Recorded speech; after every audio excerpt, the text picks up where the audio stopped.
Okay, so just so you know, I've given my staff instructions to make sure we secure the convention center in Monroeville.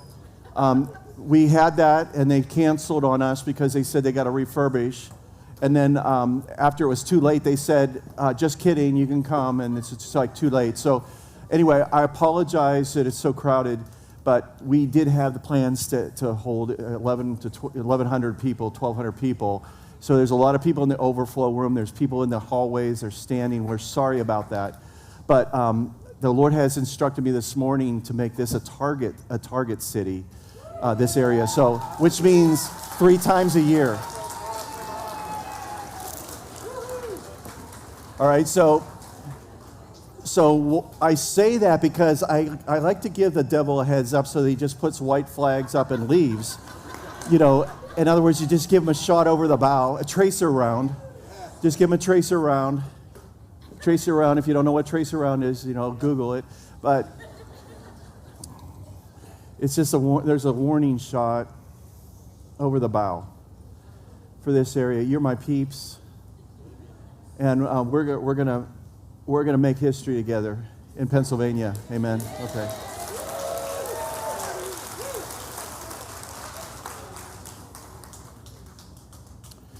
Okay. So this morning's going to be interesting. Not that none of them are not, but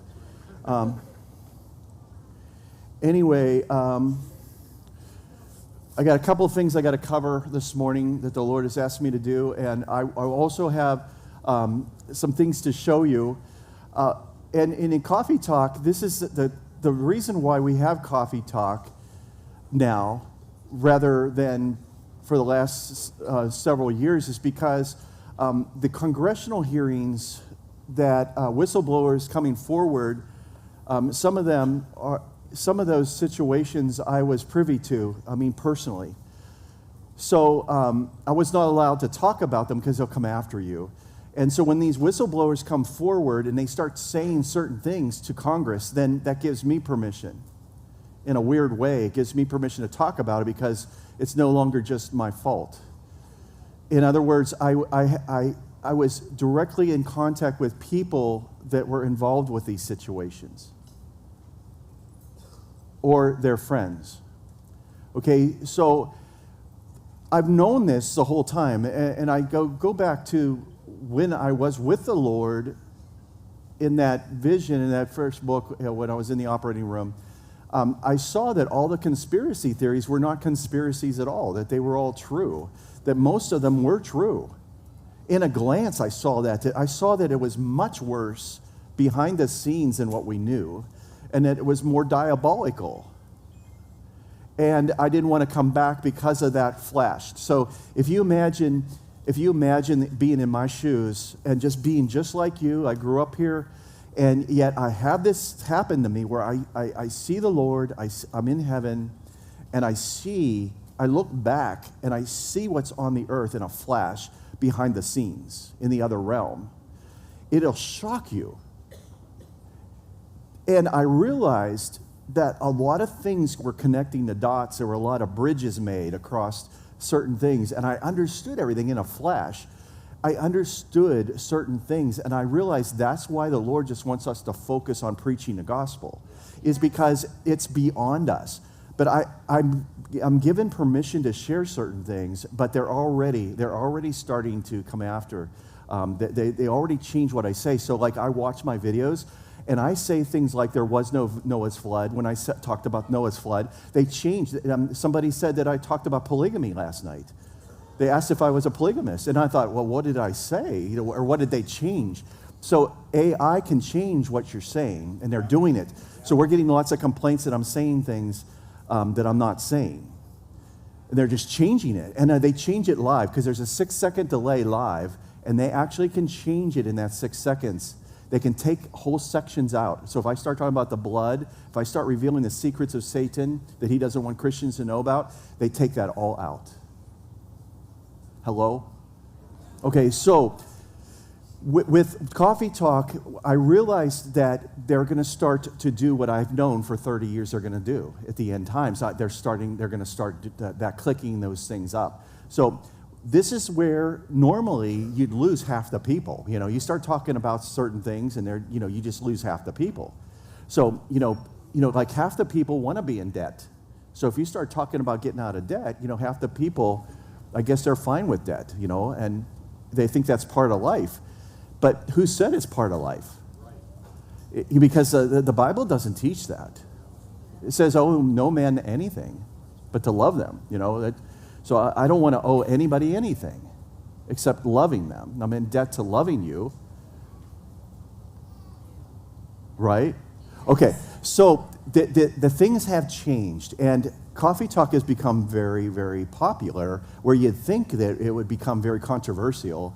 But some people, my minister friends are kind of upset about. Some of them are about certain things. They're like, especially, don't mess with our offerings. They tell me, don't mess with our offerings, our hour-long offering teachings. They tell me that on a conference. I'm like, and then the thing is, you don't always have to talk about the devil. I go, well, somebody has to, because Paul said we're not ignorant of his devices. Okay, so if one of his devices is something that's hovering over your yard, and it's there, and other people see it with you, okay, that's a device. And just because you don't understand it doesn't make it go away. Right? Okay, so if these things start to happen, and it becomes where it's no longer a coincidence anymore, because it's getting to that place now, and it's obvious that the government's trying to hide things from us.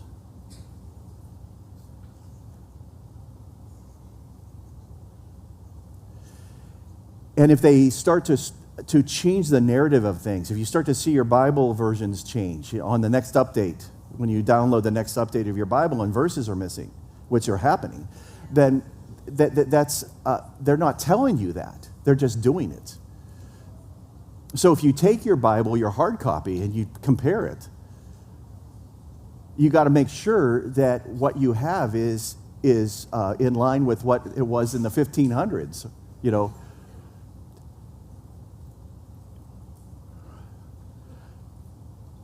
You should ask why.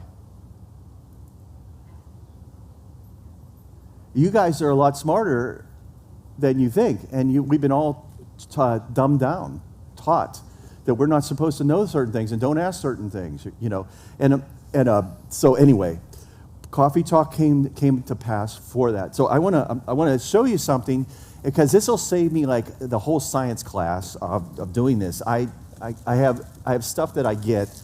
I want to show you some things so that you understand that they're lying to you.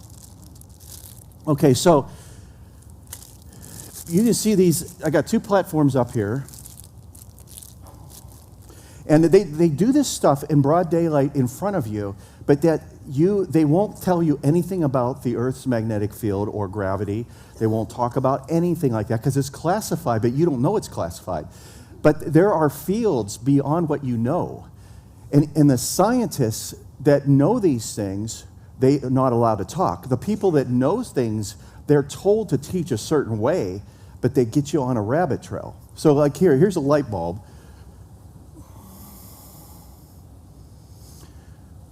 Now that's suspended, and it's lit up. It's suspended. Look, I can put, where's my sheet of paper at? Just a sheet of paper.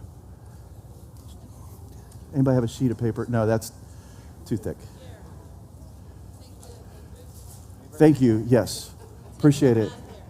I got one. Thank you. All right, so it's not magic. This is science. Here's from another company, the ones that make the balloons that go over our country.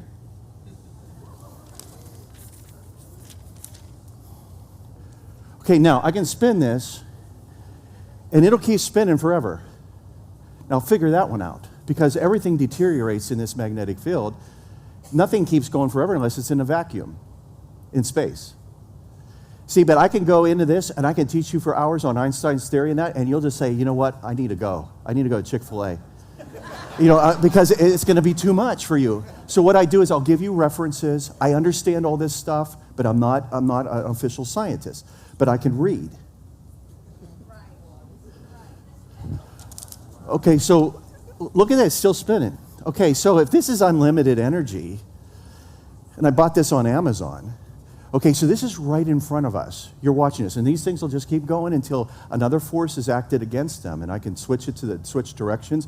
Of course, the way the rotation of the Earth is going to affect it and all that. And so, the direction is going to change the dynamics of when it slows down or if it slows down and all this other stuff. Okay, temperature, humidity, everything affects all that stuff.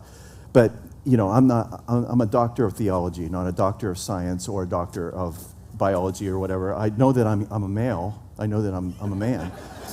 Because I checked this morning. I saved the doctor $125. I saved $125. I just did the self-home check. I didn't. Okay, so this, if you want to understand UFOs, this is it right here. And I would not be surprised if a Men in Black visit me. But see, this is the thing: it's okay to have these in your home. It's okay, probably, to do this. But the thing that starts bothering them is when I start to get into what's really going on with technology that is 30 years beyond what you see. So the aircraft you see, all the things you see, is 30 years behind. And you paid for it through your tax dollars. But it's black money, it's black projects. And that's not a racist remark. So please don't write me. Okay, all right. So these things are going to keep on going. Now, so the thing about this realm is it's fallen. Okay, now it's fallen in certain areas. And I'm not going to use technical terms. Please understand that I can impress you with my knowledge, and I'm not going to do that. So don't call me and tell me that I don't know what I'm talking about because I'm not having authority. I'm dumbing it down for all of us to understand. And this is better. Okay, but there are other realms, there are other dimensions, there are other fields, other things going on around you that you know nothing about. If these are discovered by science, then they become classified. If there's an advantage to that nation, that technology needs to be kept because it could be weaponized. Okay, now they say that some other country could weaponize that against us, but they actually developed the weapon. But they say, well, we keep this classified because someone could weaponize this, but then we weaponize it. Do you understand that?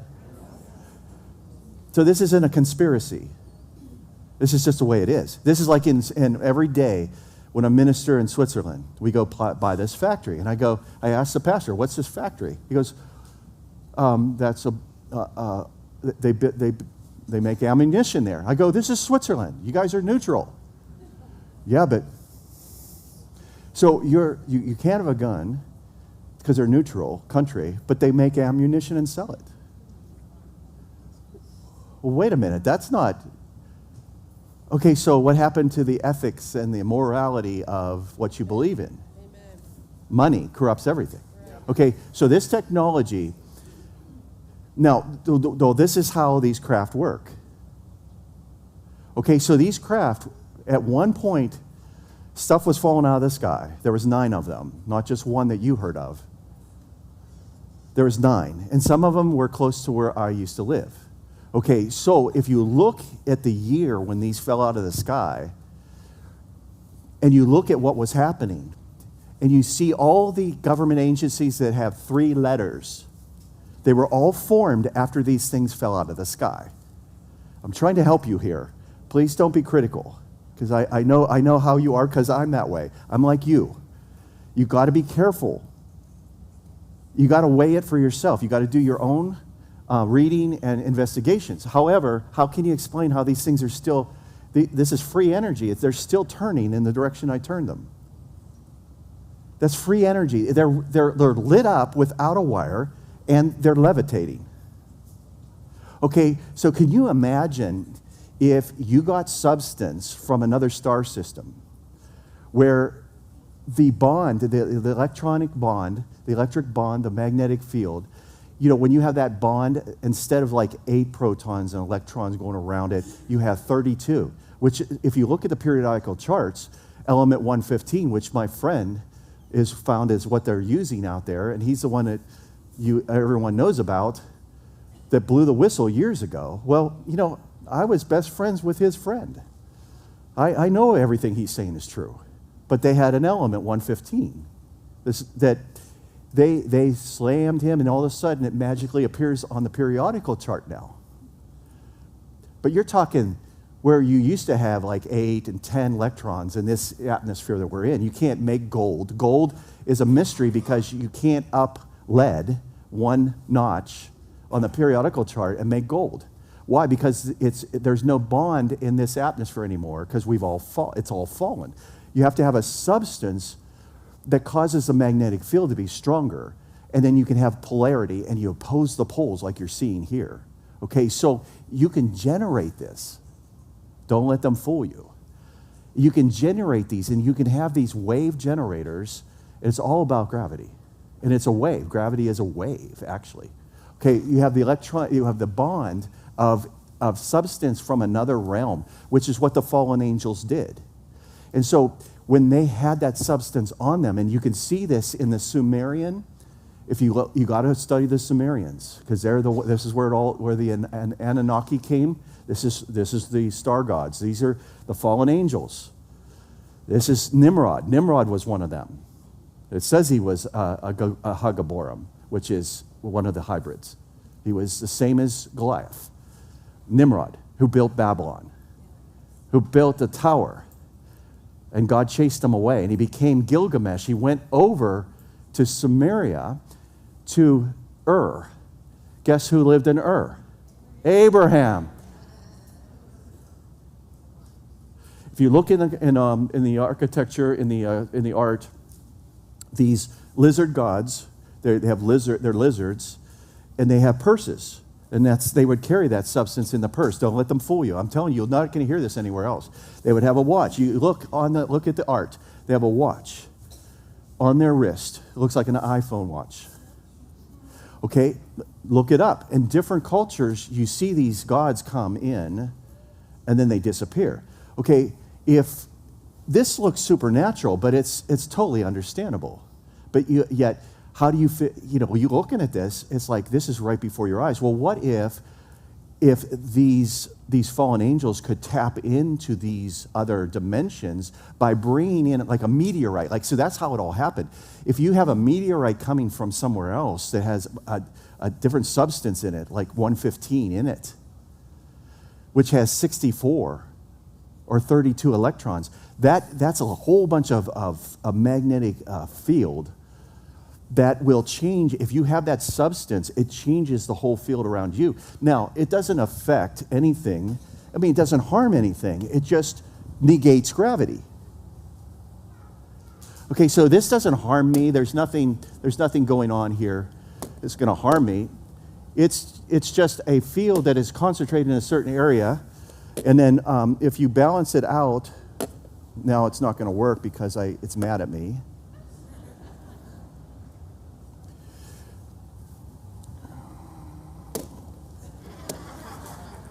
Okay, so if you have technology through all these different industrial complex civilian agencies that build all our aircraft and our spacecraft, but they're not really government, then you got a problem, because you got people that are making money like Northrop Grumman and the Skunk Works, which is Lockheed, which does all this stuff. And on his deathbed, the head of Lockheed said, "We already have the technology to go to the stars, but it will never come out and be public because it's black projects for the government." He said that on his deathbed. He's the one that built the SR-71 and the U-2, and the new Aurora project you saw on Top Gun 2. That's been flying for years, and I know guys that have flown that it's all classified. They were flying that thing 20 years ago. Hello? I know these people.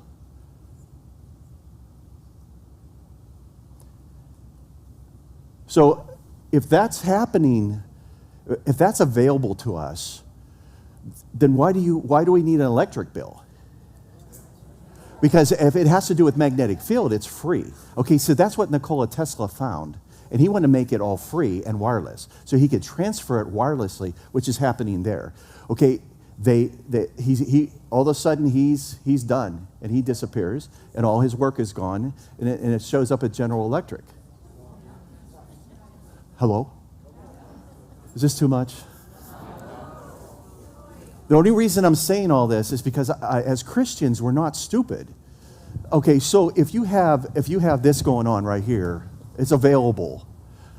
Now, in this case, I have it plugged in because it has very low voltage. You could use batteries, but it's just that you can generate this thing with substance that is of a higher bond that may not be from this atmosphere, from this earth, but it may have come in from space.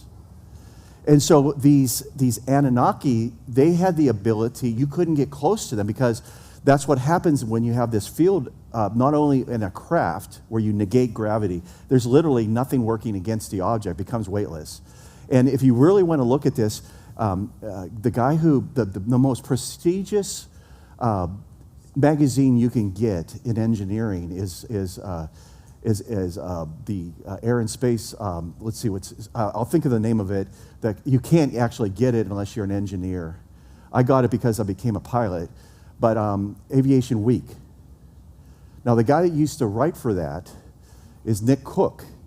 He wrote a book called 0 Point, The Search for 0 Point. That's what this is, 0 point. In other words, you can get to where you can negate gravity, and the object becomes weightless, but then you can transfer wirelessly.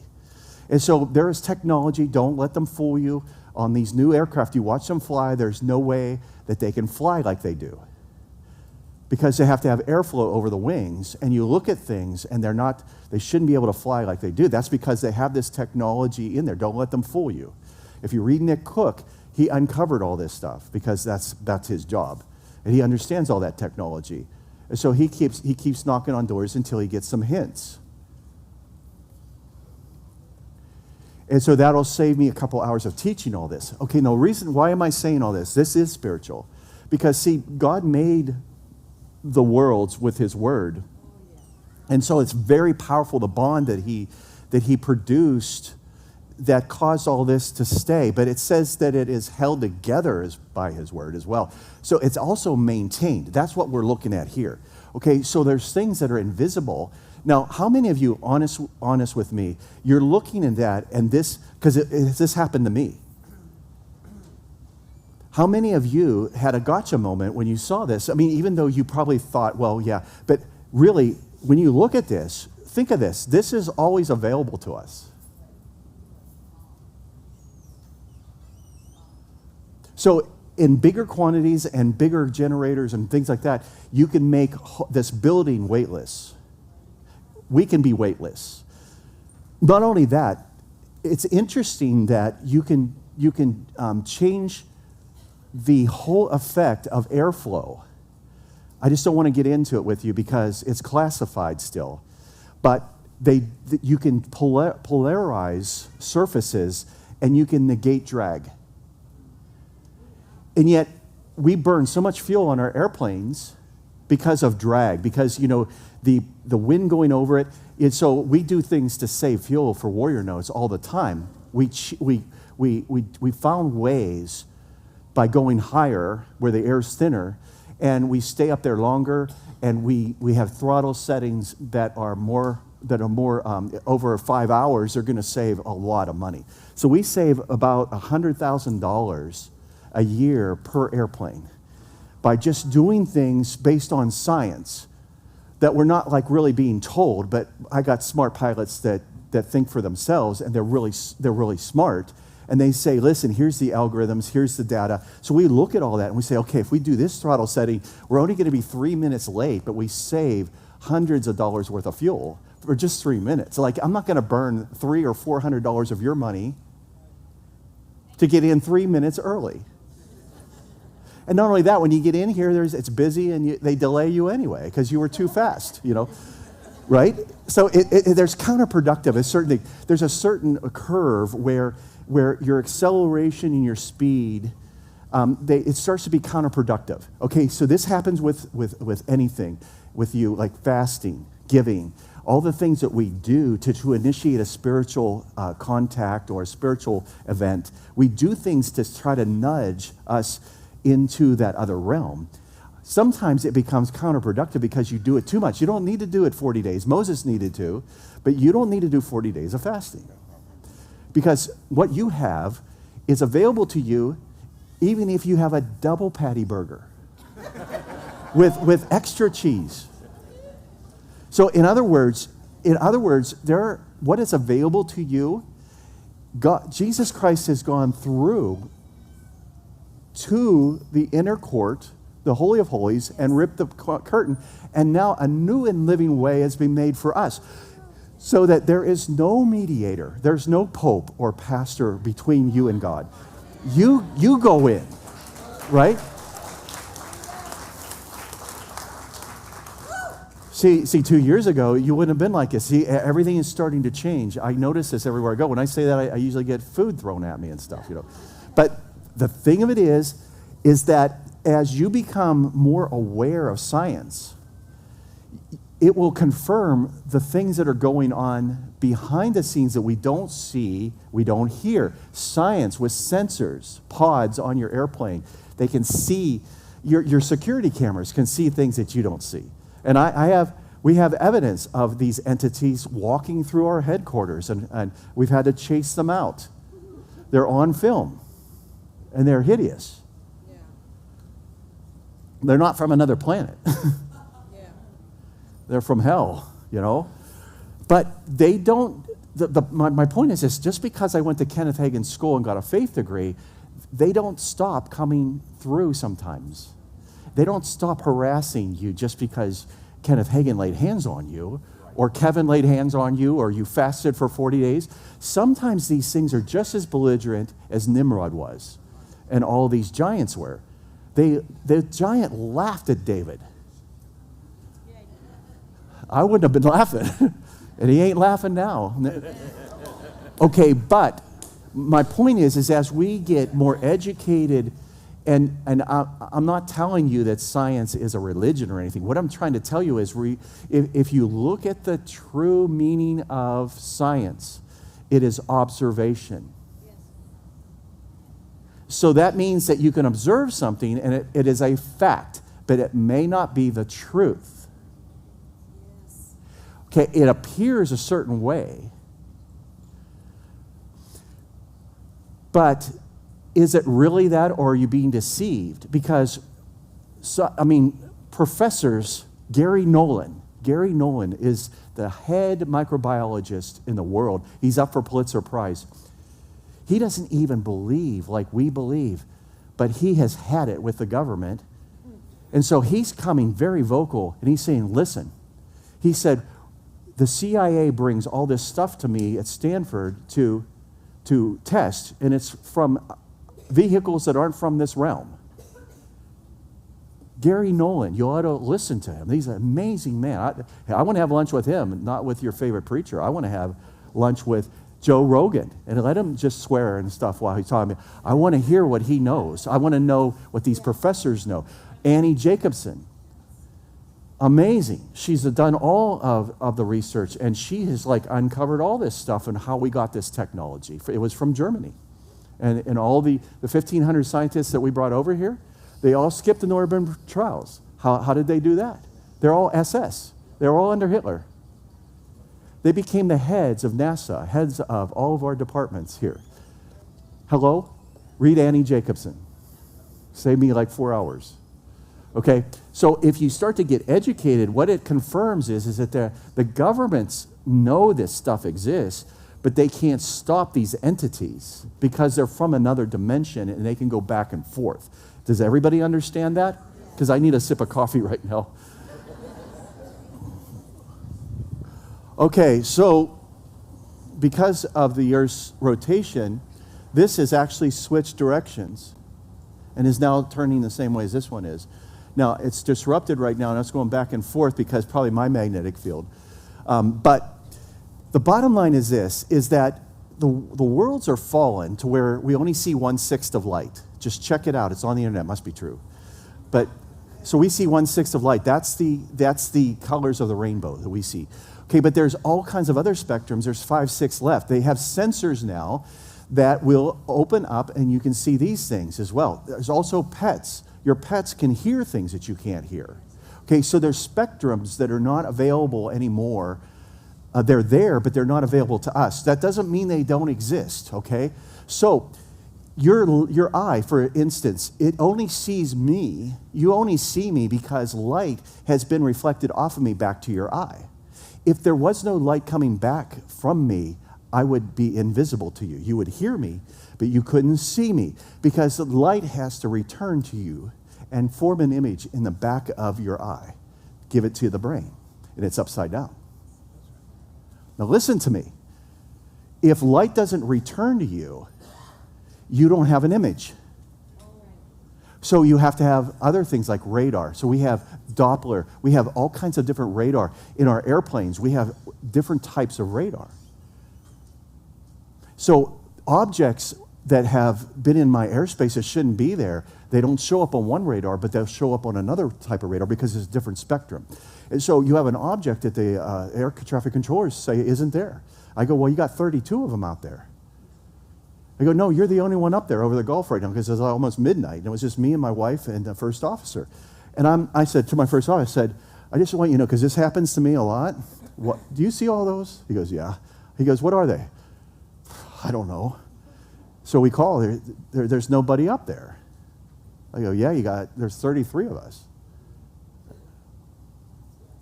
All in a line, stopping.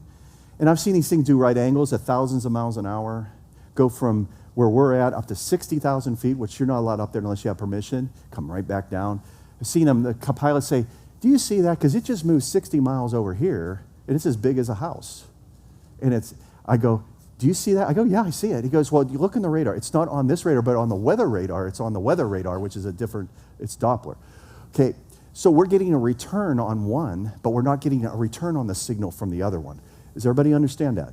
Okay, that didn't negate that it exists. It just means that observation, science, doesn't register it. So Pluto was a planet, then it wasn't a planet, and now it's back again. Okay, it was always a planet.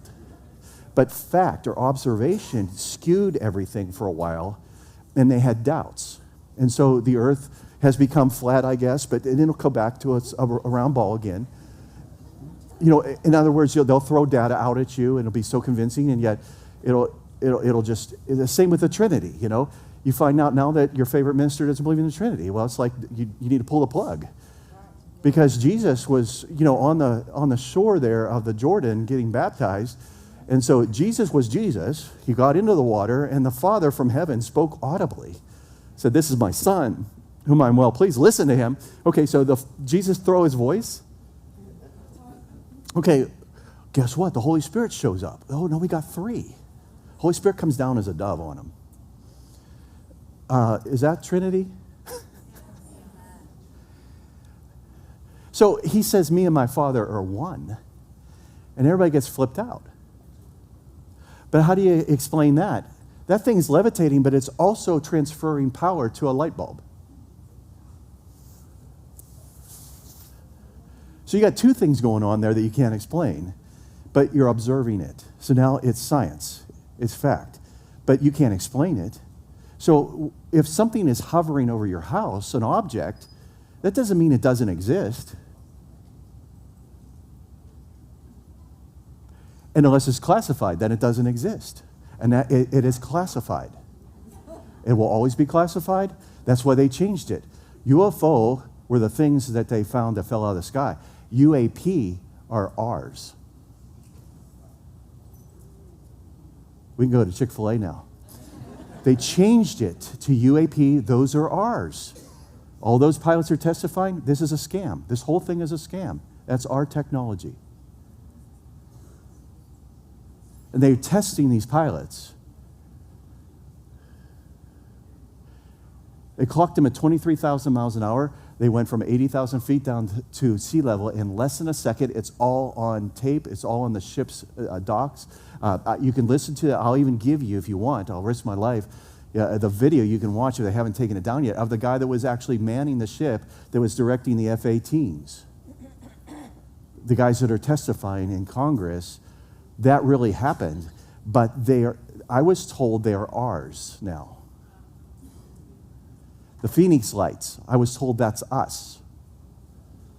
That was a test. So they have these practice areas, and they send the pilots out there, go check this out. The whole thing is rigged. UAPs, they change it. So the Freedom of Information Act, they're trying to change things so you can't trace the documents from the Freedom of Information Act. That's where we get all our information. X-Files, all of those cases on X-Files were true. That was from the Freedom of Information Act. Chris Carter, the guy that was a producer for that, he admitted he got those from the FBI files, from Freedom of Information Act. Oh my God, you guys, look at you. Look at you all. You all haven't heard all this stuff? Huh? You have? Okay. Okay. So, just because something cannot be explained and it appears to be otherworldly, doesn't mean that it's really otherworldly. What it means is that, what if the pyramids were done very quickly because those rocks didn't weigh anything? What if they were built by beings that had this substance on them and could project an atmosphere, this area even bigger than this, to where my laptop started floating?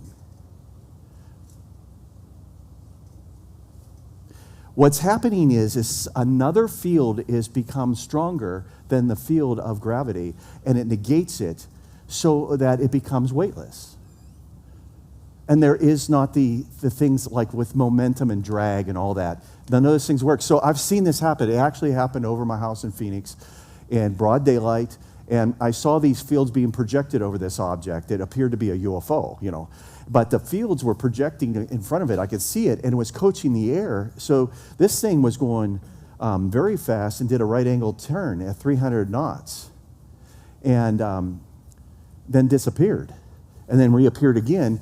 And I thought, how can anybody survive a right angle turn at 300 knots? But there was, the person inside did not feel a thing. That's what I'm trying to show you. Inside that bulb, you won't feel a thing. You can spin that thing. The whole environment changes. And so this is how the fallen angels taught men how to sin. The magic arts, alchemy, all these things, all these weird, New Age stuff with quartz crystals and all this. I mean, I love quartz. There's nothing evil about it, but they used it because there's certain things about the properties of different minerals and metals that supersede some laws. And aluminum is one of those things that came out of all this. And I could tell you things about aluminum. No, because I want to be able to come back tonight and talk to you and have YouTube channel, and everything. No, obviously they think you're fooled, and you were until you saw this. You buy this on Amazon. And I didn't want to freak you out. They also have a UFO that you can put on there and hover it over. But that's coming. I do. But I thought, I'm going to break them in easy, because that's the next step. Okay, so when you're under this object, according to the people that worked on these, that reverse engineered them, you could stand under them, they did, and you can't see it. Underneath it, the field is so strong that light does not come to your eye. So you have no image that comes to your eye. So these things, when they disappear, they're still there. The field around them is so strong that it bends light back into itself, so it never gets to your eye. Does everybody understand that, or do I need to say like 40 more times? See, I understand where you're at, but we need to grow up really quick within the next year, because they're going to start to, these things that are really the governments, and they're not our government. It's a government beyond the governments. There's a fourth branch of our government that we didn't vote for. It's called the CIA. If you look at the CIA, they're the ones that had Groom Lake, Area 51, and they built the SR-71, which still can't be beat as far as records on record. But there are things, of course, that are. But they're the ones, the Skunk Works builds all these things. Builds the Aurora, builds all these craft. that are like this. Based on the fact that all they've done was they know the other dimensions and the other laws that are at work with us. So, for instance, just to show you, that it's not new age to take your shoes off and walk in the grass and ground yourself. It actually works.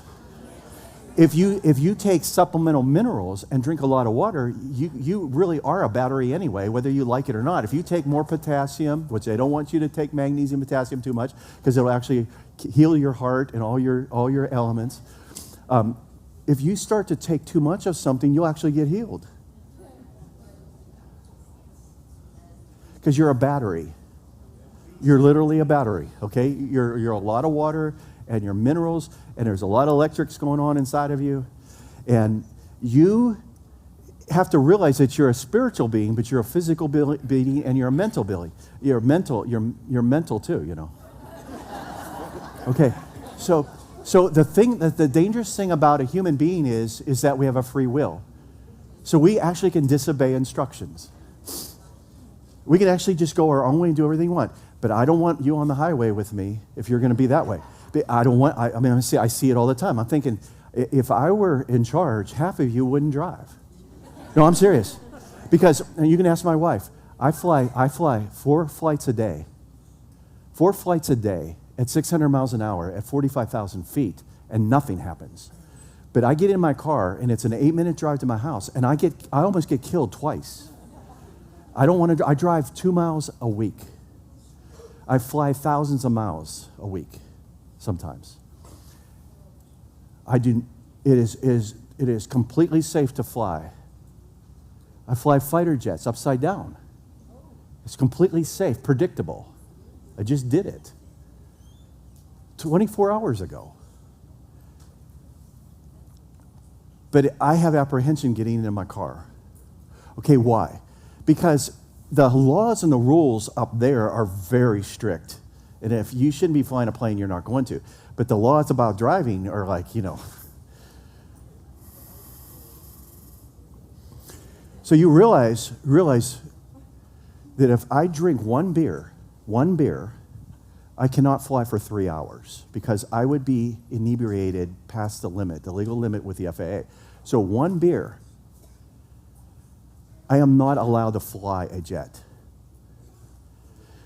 But you're all fine with a man of God having a beer and going to the pulpit. Well, if he can't fly a jet, do you want him preaching a message? But yet you're like, you want your beer. No, this isn't about beer. This isn't about all these things. Smoke and drink, that's your own choice. I'm not going to do any of that stuff. I am careful about what mushrooms I eat, But here's my point is that you can actually essentially do anything you want, but do you want to do anything that you want? Okay, so that's why Paul says, listen, everything is permissible.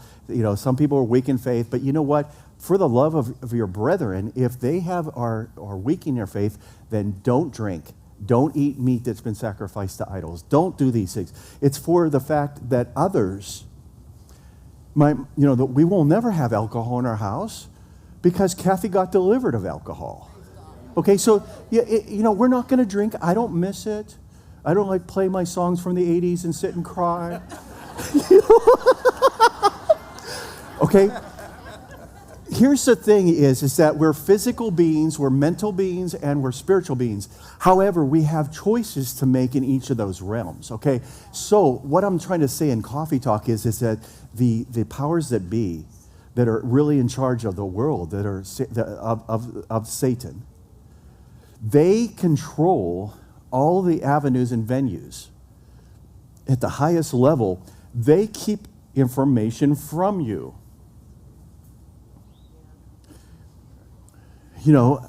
So my horses, our horses, they never got the disease of the week, whatever Greek alphabet letter they were on.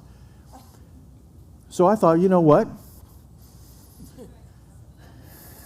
I can get it on Amazon. It's dewormer. Ivermectin, So I didn't participate in the whole thing in the last 3 years. Isn't that weird? Me and the ponies, right, honey? So I can get in trouble for saying that. Extend pinky and drink. Now think about it. The animals don't participate in it. So what were they so afraid of? That they didn't want that out there. Now it's back, I guess, right? Is it? So it's okay now. Pluto's back, ivermectin's back, right? See what I'm saying? Okay, this is all based on the way that they can manipulate information and things that are available, right? So you got to understand that. So for instance, I don't get pulled over for speeding because I don't speed. Because the math is against me if I speed. If I speed, I'm going to get caught. That is a direct quote from a police officer. And that was 22 years ago, the last time I got stopped. Because he said, if you speed, we're going to get you. One way or another, the math is against you. I said, yes, sir. It's the last time I'm going to driving school, and I have not gone since. Why? Because I go 34 and a 35 now. Because if I go 36 in my neighborhood, they stop me at 37. So it's a rich neighborhood, I guess. No, I'm just kidding. The thing of it is I'm not going to go against all that stuff. I'm going to stay. You got to stay and unload yourself. Don't be in this mode where you're trying to prove a point. I don't go faster than I'm supposed to in the jet. I don't go past what the manual says. Others do, but I don't.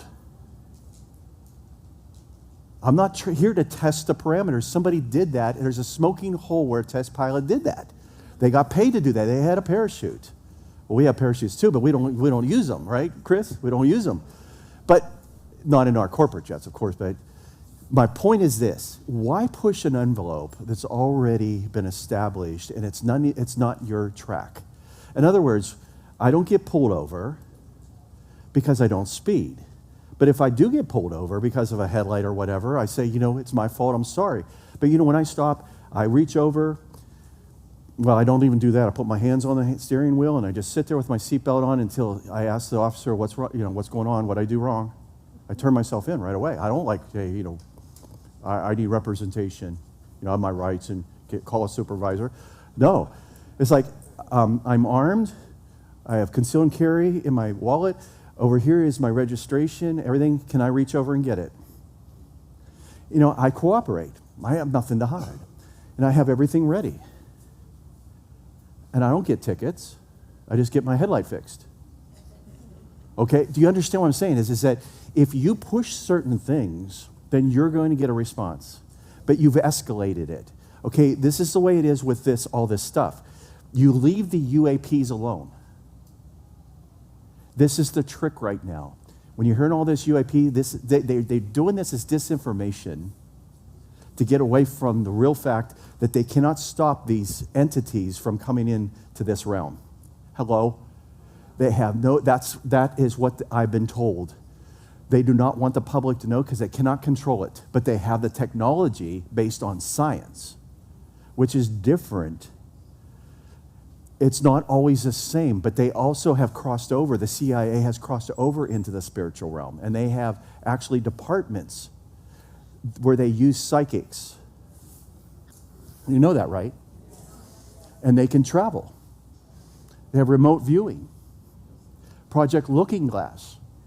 You got to look at Galileo. Look into all these. It all has to do with what you're seeing right there. It all has to do with the fact that you negate gravity, and everything becomes available to you without time, because time and distance are the same thing. Did you know that?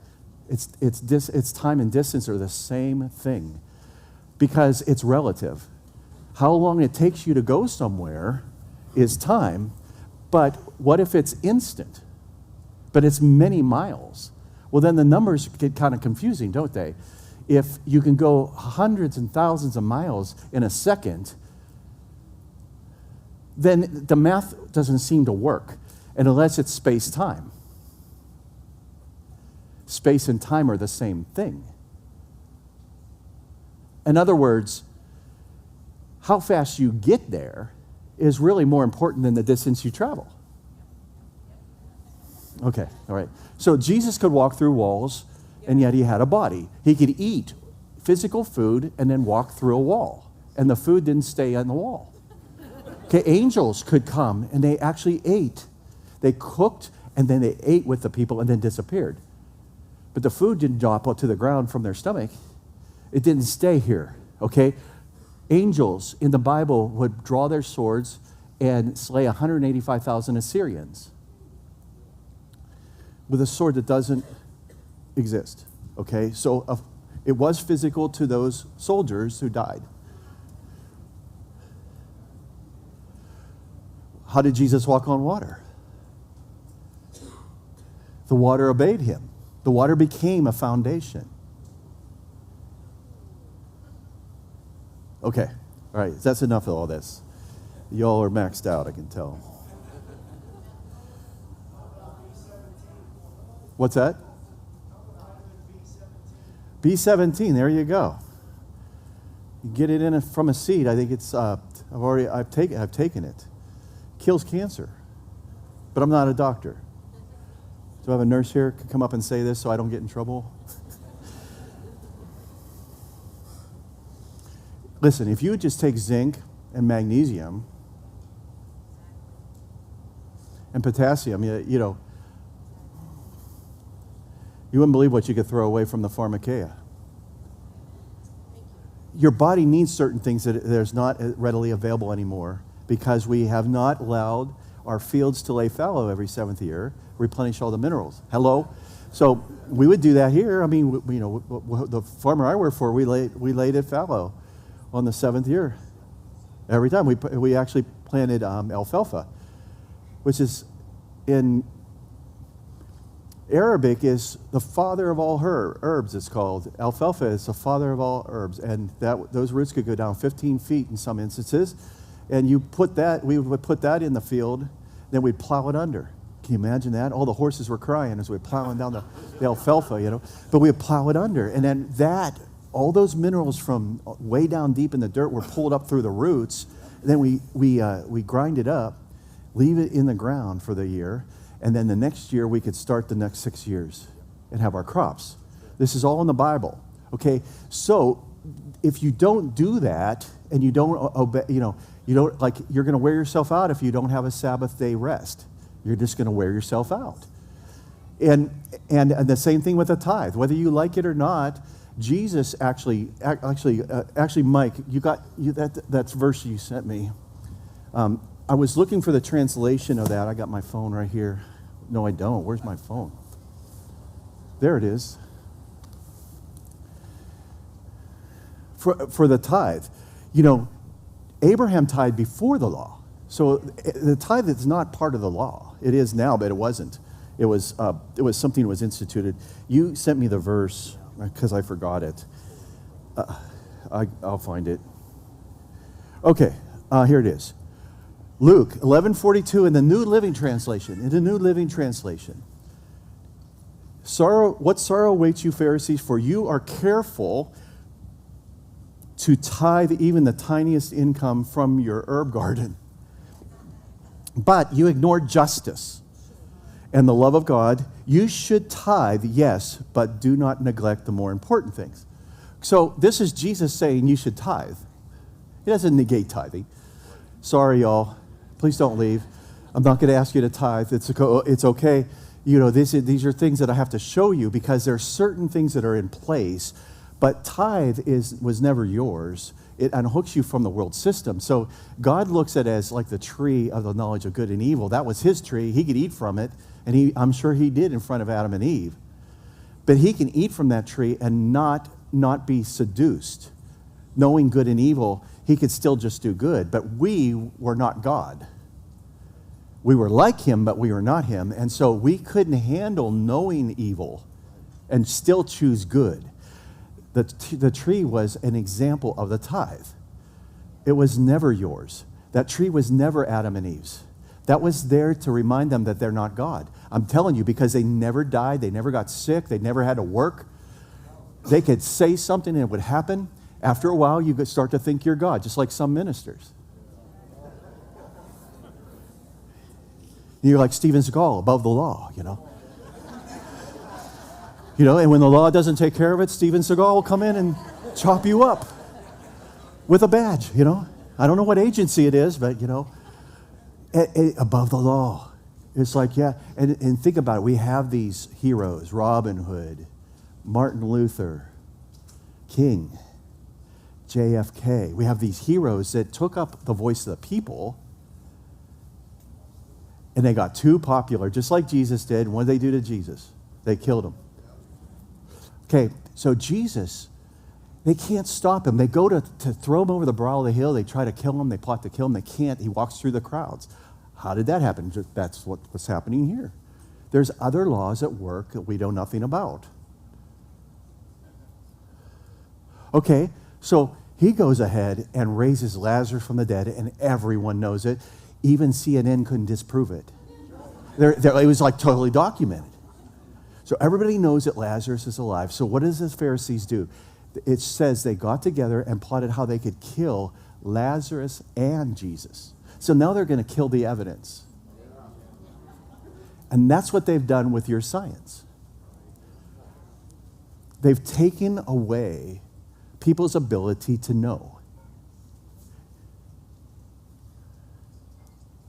So that's what witches do. They have secret arts. They have secret passwords. They have a relationship with an evil spirit. This stuff is valid. The stuff that's fake is the ministry part of it here in the church. There's like a lot of fake. Come on now. You know, what did Derek Prince say? Derek Prince called church services Christian seances.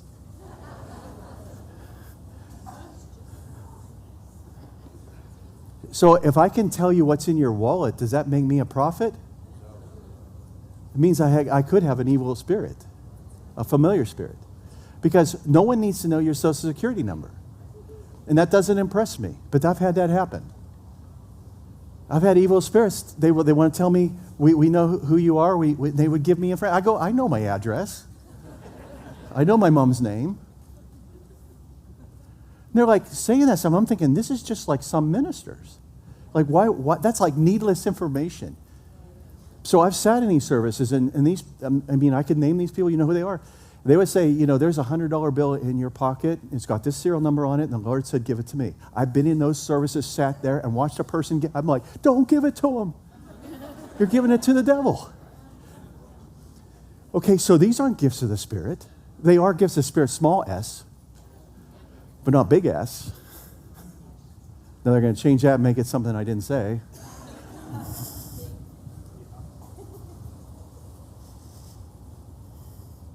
Okay, so what did you think about what I just read to you? Okay, so we're going to argue about tithing. We're going to argue about Trinity, pre, post, mid-trib. We're going to argue about the earth is flat or round, and, there is no space agency. There's none of this. And yet I have friends that were astronauts that are Christians too. So, so are they lying to me too? I don't know.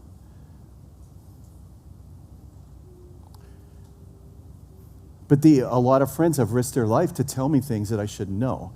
And this was 30 years ago, and now it's all coming out. So I feel like the body of Christ needs to be aware of these things, that just because you can't explain something or it hasn't been observed doesn't mean it doesn't exist. But see, now you're observing it. You can't explain it. So if this appears over your house and moves at right angle turns at thousands of miles an hour, and you watch it and you call your neighbor, and it's just this, it's a light bulb, it doesn't matter that you can't explain it. The fact of it is it's happening. And I believe you. That's what I wanted to tell you this morning. I want to leave this session with this. If you're having weird stuff happening with aliens or Bigfoot or any of these things, I believe you. I'm telling you, this stuff is happening. However, what you think it is may not be what it is.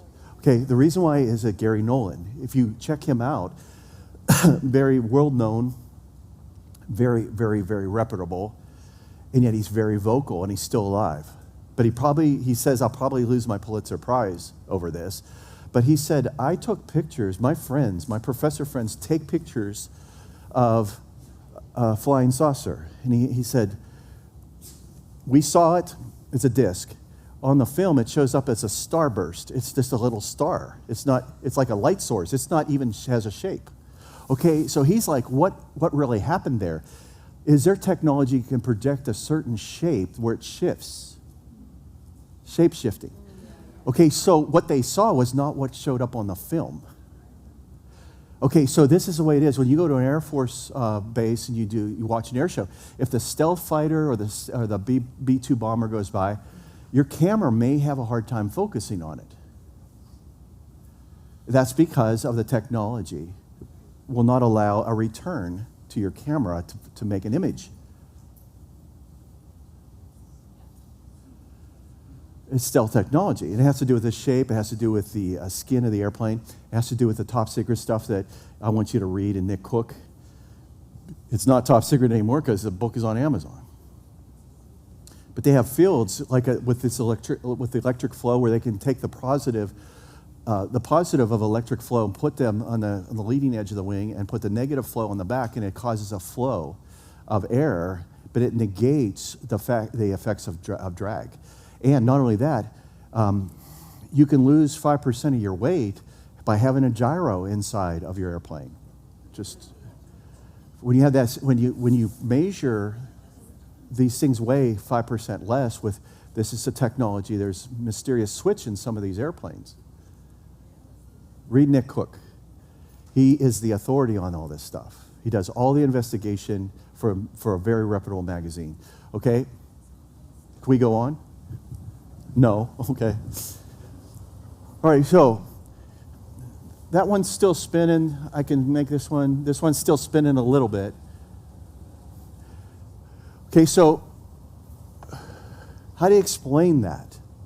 Okay, so if you have an entity that is confronting you in your house, it doesn't matter at that time, at that point. This happened in our house. I didn't feel like maybe I need to take some refreshing courses at Rhema. I didn't think maybe I better fast. You know what I did? I got up.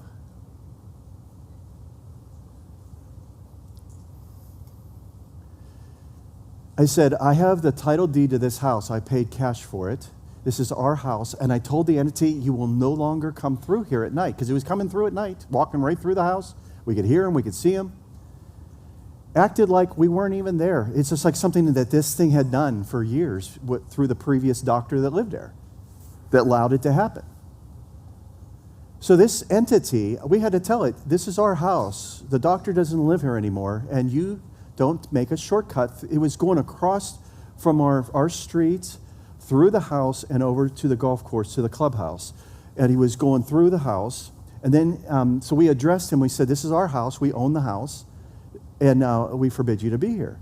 So he ended up going upstairs and standing right beside, he would be up there. You guys are all looking at me like, see, I've been to heaven. I've been on Sid Roth. Okay? But I had Kenneth Hagin, look at this bald spot from him laying hands on me. Okay, I've had all that happen, and yet I have UFOs over my house. I have entities walking through my house and stuff moving around. On our cameras, we get alerts that there's somebody in our headquarters. And like, look at it like, that ain't somebody we know or anybody knows. But I'm thinking, okay, the company that makes these cameras, they have to know that it picks up these things, and the government must know about it. So, like, if it's public, like, if I'm getting images that I have 8x10 glossies of, then you know that they know that there's another realm. Okay, so my point is this. You don't want to chase science to the point where you get wrapped up so much in all that. You don't want to chase spirituality where you can't deal with feeding the poor down here and casting out devils and healing the sick. You can't get caught up in the spirit and then not do something down here. You got to be able to walk on all realms, but you're going to have to walk in forgiveness. You're going to have to walk in humility. The two big ones, you have to be in love. Okay, in order to have these things work in your life, they have to operate. These laws are there, but I had to tap into it and show you a device to demonstrate it so you could see it. So it's not such a mystery now. It's just technology. Okay, but there are other realms that you can tap into. Okay, so with that being said, do you understand that if the Anunnaki and the Sumerians could move stones and build these pyramids, those were not Egyptian. All of those monuments were pre-flood. If you look, all those things were done by beings in their writings. They've hid them, but you can find them. Those were people that appeared, did this, and then left. And the Egyptians are a good example of that. Why are all these things in a certain path around the world in the 30th parallel? Why are there Hebrew artifacts in the giant bones mounds in Ohio? The Serpentine Mounds, there's artifacts from Hebrew. Why in the Grand Canyon? They just found a cave that's full of Hebrew artifacts and giant bones, 15-footers. Okay, how did the Hebrew stuff get over here? Okay, the reason I'm saying this is because if you can't explain how the pyramids were built, but yet you understand that Jesus could walk on water and walk through walls, and he said, even greater things are you going to do, and that you're not going to die until it's your time, even if somebody's trying to kill you. If you walk in that kind of realm, then it doesn't matter that you can't explain it. You just have to say, listen, these things are this way, and that we just don't understand everything, but we can participate in it. Why don't we just start praying for people and believing they get healed? Why don't we just speak to mountains and expect them to move? Why not?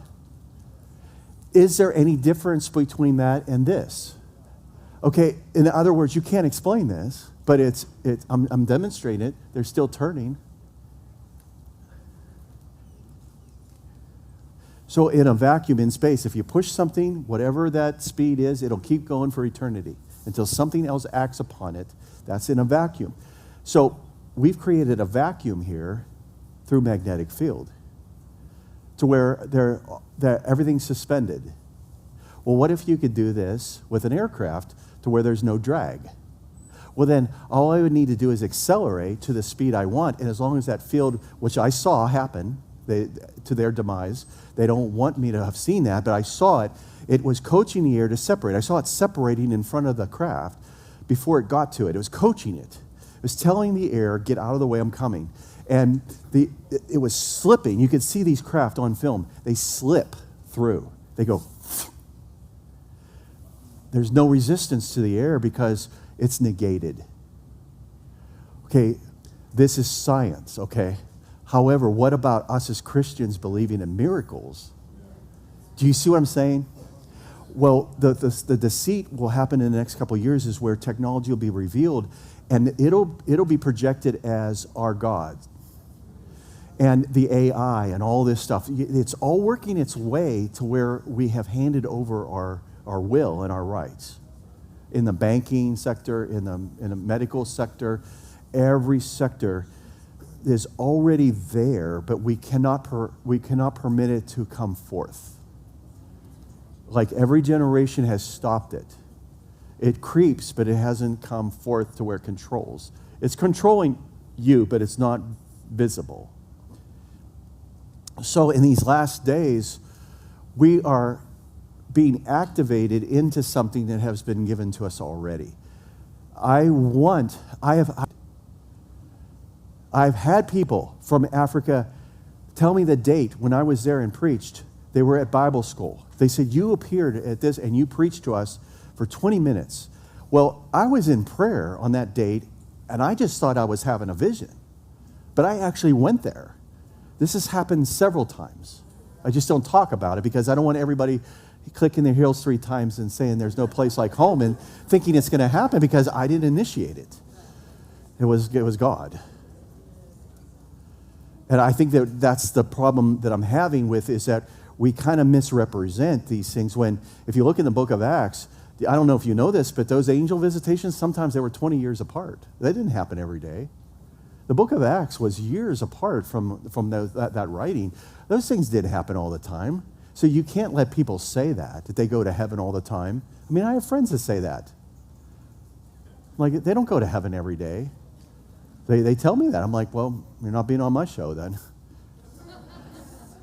Because I only go once a week, you know. No, it's a kidding. No, think about how silly this is. When I got this at Amazon for $60, you know. I think I got 2 for 1 special too, I think. Okay, so you can't explain this, but you're going to argue with me about tithing and Trinity and altars and fasting and prayer. You know, people, they argue with you about stuff that's in the Bible, but yet they can't explain this, and they have this in their home. And wait till I bring out the UFO, you know, and then everybody's going to get upset. I'm going to do that next time, probably in Dallas, you know, bring the UFO. It's a little tricky. I have to have Andrew. Where's Andrew? Andrew's going to have to help me balance it because it's real tricky. It's harder to do, you know. But here's my point is stop being rebellious. Stop resisting the Holy Spirit. Stop doubting and fearing. And just walk humbly and straight before the Lord. If you get pulled over, just cooperate. Pay your taxes. Say yes sir, no sir. Hold the door. Hold the door for the same sex as well as the opposite sex. You know, say thank you.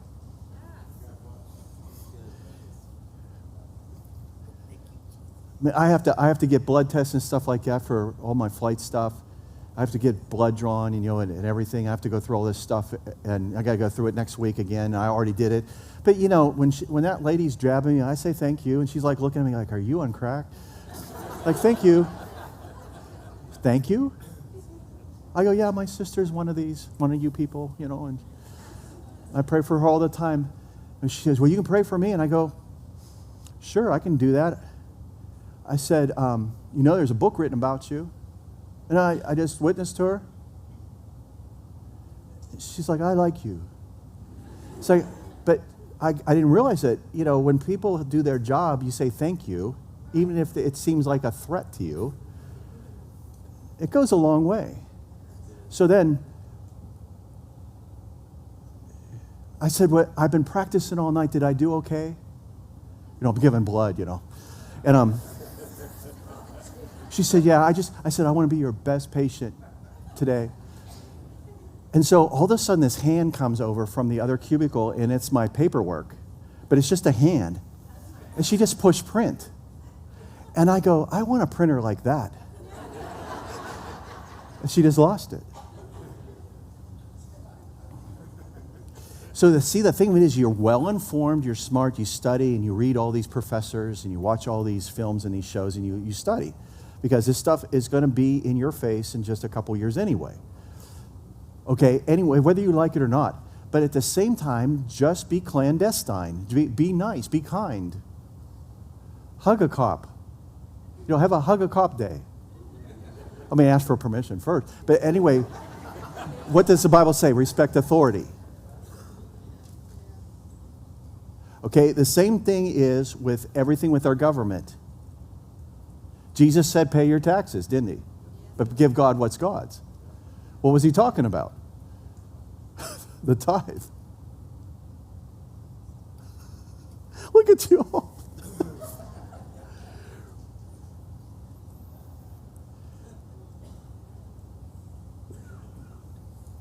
I want unhooked from the world system, and this is the way you do it. That money that you give to God, the devil can never have it. Do you understand what that's all about?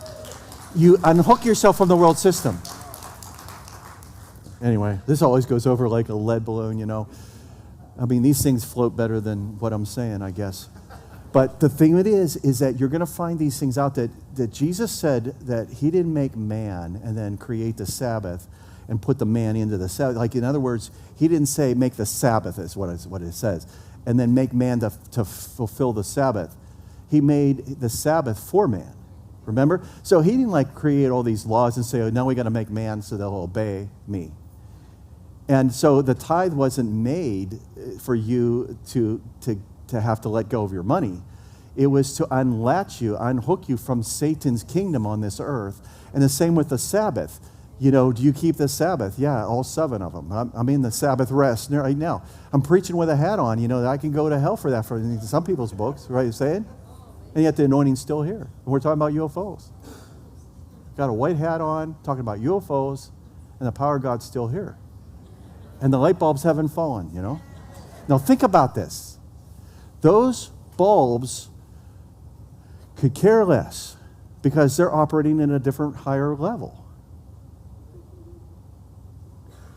They're not affected by anything because they're operating at there and they're still spinning. This one is a little bit rebellious, but there it goes. Okay. All right, so let's go on. Jacques Vallée, another professor you need to listen to. A very well-known world scientist. Diana Walsh Pasalka, you got to look her up. She's a professor of religious studies at the University of North Carolina in Wilmington. She went to his house. Now, he's just a scientist, but he investigates all the science behind this kind of stuff right here. So, in his house, he's a scientist, doesn't claim, does a lot of investigation for the government as well as for the public. And you need to read him because you'll understand. He doesn't claim to be one thing or another. However, when Diana was in his house, she noticed all these bookcases that he had. And of course, if you're in a professor's house, you want to see what he reads.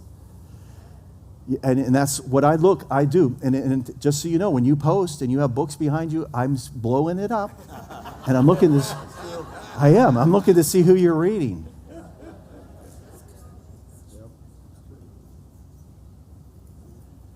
Because something magical is not going to happen other than what you read. You're going to be what you read. Oh, boy. Okay. So anyway, he has huge bookcases full of books, okay? This guy, has anybody heard of Jacques Vallée? Oh, my gosh. Half your life is about to come back to you. Okay, so these scientists, Gary Nolan, all these ones I'm mentioning to you, and I'll mention again this afternoon some more that you need to read. You need to read The Day After Roswell by Lieutenant Colonel Corso. The day after Roswell. He was in charge of all of that wreckage from Roswell that fell out of the sky. You need to read that book. You need to read the book, I'll think of it in a minute. What's the other one that I usually recommend? I'm so toasted right now. It's called Unconventional Flying Objects. The guy that was the head of Jet Propulsion Laboratory for NASA. He wrote a book, all his studies at home, and he died, and his daughter took all his studies and published it. You can get that on Amazon, which is a miracle, because this guy developed the boosters for the space shuttle and was one of the highest ranking scientists. And he essentially said, these things exist. NASA said they exist. We need to find out who they are and how they work. And so this guy for 30 years did that. You need to read that book, Unconventional Flying Objects. And I'll get that author's name. If you can look it up on Amazon, somebody for me, and yell it out. I forgot his name. Huh? Paul Hill. Oh, my favorite. I can't wait to see him. Okay, so these are the people I want to have lunch with. Okay, so this guy, Jacques Vallée, had one whole shelf. He's just a scientist. One whole bookshelf on angel books.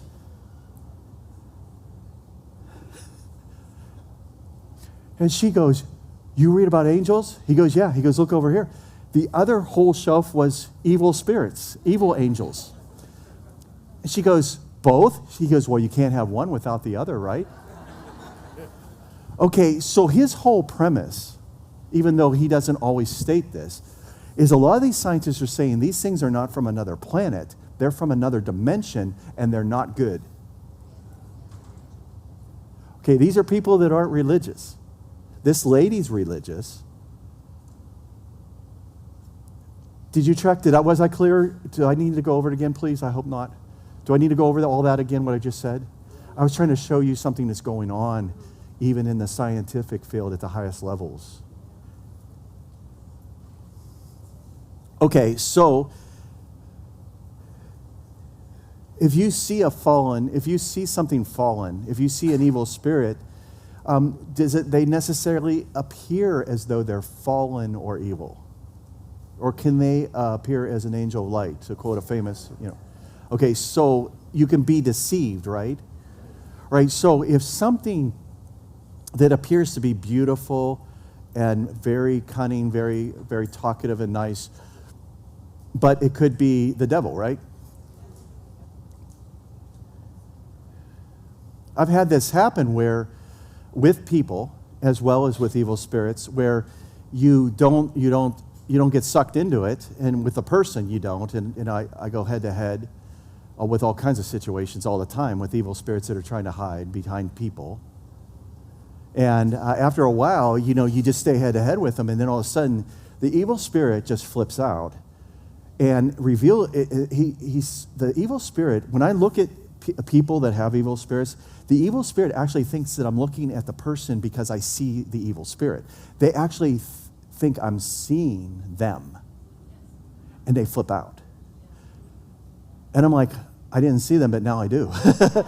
No, I'm serious. It surprises you, doesn't it, when some people start to flip out on you? They're nice, and all of a sudden, they don't want to cooperate. Or we've seen them go into trances in public, at public venues where you're trying to get service. And they just go into, and they can't talk, they can't move. And I'm like, service, please. Ding, ding, ding, ding, ding.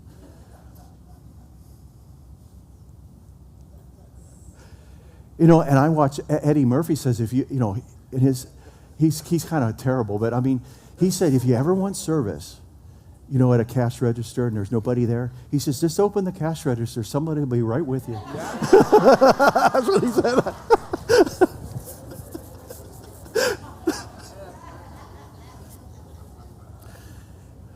Isn't it interesting that a very high physicist, scientist would have angel books and fallen angel books in his library? Very interesting, right? Okay, so we need to go on. What time is it? Oh, we got plenty of time. I want to go over something else with you that's very important to my heart. So you might not know some of the things, because I don't always share everything that happens, because I don't want everyone to look at me as being super spiritual to where you can't be on that same level. So a lot of times I don't say things, I just do them. The Lord likes it when you just don't talk about things, you just do things. So there's times where I'll mention something, but it might be 2 years before it gets done, because you're working with all the dynamics of people. And, the minute you tell some people to do things, they put out a boat anchor as soon as you say it. They put on the brakes, right? The emergency brake comes up, And you're like, whoa, whoa, whoa, whoa. And that's what Jesus is like, whoa, whoa, whoa. He would feel that. The people putting the brakes on him, why are you doubting? He would feel it. That's why he would empty the room. In fact, he couldn't raise people from the dead with his disciples around him, because they would affect his faith. That's Jesus, the Son of Man. Now, as the Son of God, he could walk in there and light up the place, and we'd all be in the millennium. He could have 12 legions of angels, but he didn't operate under that Son of God. He operated as Son of Man. So there were times where he had to leave 9 and take 3, and then there were times where he could only have 1, and then there was sometimes where it was none. If you notice when he had to raise people from the dead, you can tell what that meant, because he literally had to go to the grave and yank that person's spirit back to their body. That's what he told me. When you raise somebody from the dead, you go and you grab them in the spirit, and you say, it's not your time, you're coming with me, and you yank them back in your body. I have commanded people, I've seen at least 2 people come back that had no pulse, no breathing, and have been that way for a long time. I mean, I'm talking more than 5 minutes. They were gone. I mean, they were gray, no blood. The wife thought that they had fallen asleep. I guess they kind of had for 1,000 years or so, but I mean, when it was at 41,000 feet, I just pull them onto the floor in the middle of there, and I start telling the flight attendants, get the call in, tell the captain we need to make a descent, get the medical kit, get the CPR mask, get everything, and start CPR. Okay, so I'm waiting for all that, and I looked up at the wife, and she had a Holy Spirit glow about her, so I knew she was a born-again Christian. She was. And I said, she just weeping and shaking. And I looked at her and I thought, in the sobbing of a wife losing her husband is just like beyond me. That there's something, I've heard it a couple times. There's something about the loss of a loved one, the weeping that comes from a person, especially a woman's spirit. It came on me. And so I'm sitting there and I'm like, forget the CPR. I said, in the name of Jesus, come back. I command you to come back. And he woke up.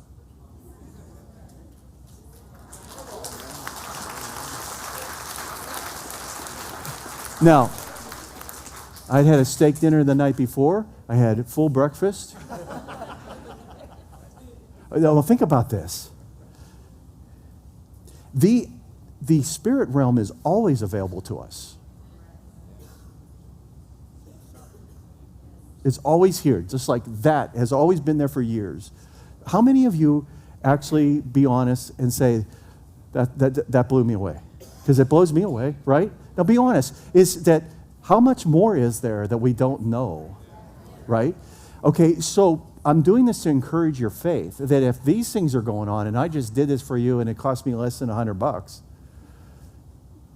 and a cup of coffee, and we all get together and talk about these things, and I leave these things up, it's a reminder, right? But then what about the responsibility of us saying, if we'll say to a mountain, be removed, and we believe in our heart, not our head, but in our heart, what we say with our mouth will be done, it shall be done, okay?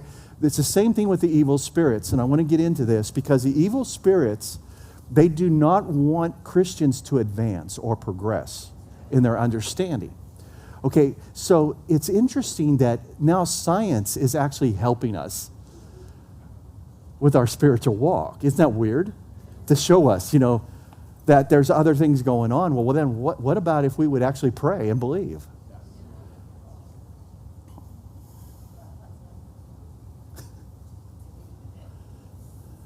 Okay, so I want to share something with you because there's a project that's just about done, and I need to go over this particular part of it that will be in this new release that'll be coming out. Brad, can you stand up for me? I know that Brad used to be the head of Harrison House. He used to be the publisher for Harrison House Publishing. How many have had the books from Harrison House, right? Okay. Brad felt that he should come over with us, and I said, yes, that is God.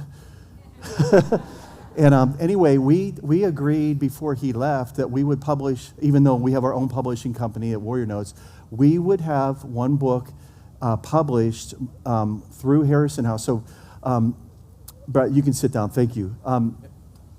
The reason I'm doing this is because I told Brad, I said, I had a visitation of the Lord to write this book, and that you're supposed to be involved with it. I didn't know he was going to work for me, even though I kind of sensed it, but I'm not going to do anything about anybody that works for me. They have to come to me. And we have to have a talk, and we have to, everybody, it's got to be a God thing. Because, at the level we're operating at, you can't be a gummy bear Christian.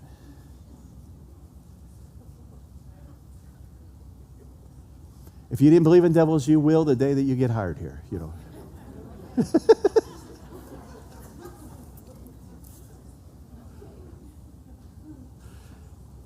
Here's what happened, is that right before Kenneth Hagin died, a month before, he gave a prophecy. And it's my favorite prophecy, but I couldn't find it anywhere. And I wondered why it wasn't readily available. But it talked about the falling away, even among the ranks, as far as doctrine and the things of the Spirit at the end of times and things. It's really, really right in your face to me. And I couldn't find it anymore. And it's just like some other things that happened mysteriously, where Kenneth Hagin actually wrote a book called The Midas Touch, addressing the abuses of the prosperity gospel and the message. And the book just kind of disappeared. And I'm like, that's my favorite book, because it's kind of like my vein about what all you too as well, is the abuse of all that. He addresses all that, and it was not so I buy cases of them and give them out if I have to, But it's my favorite book. But it's kind of obscure, because what it does, it really nails the stuff that kind of messes with people's cartel. Come on now. Smile, at least smile, even if it's fake. The bottom line is this, is that the same with this prophecy. I didn't hear it talked about a lot because what it addressed was the fact that we need to be a people of the Spirit, the Lord said through Brother Hagin, and not just a word known as word people, word of faith, but a people of the Spirit, or a whole move of God would be aborted. We can't just be word, word, word. Okay, so it just kind of like, fell off to the side. I'm like, oh no. I'm going to put it on every window, every refrigerator. In other words, this experience that I had with the Lord, he said, would you do this for Brother Hagin?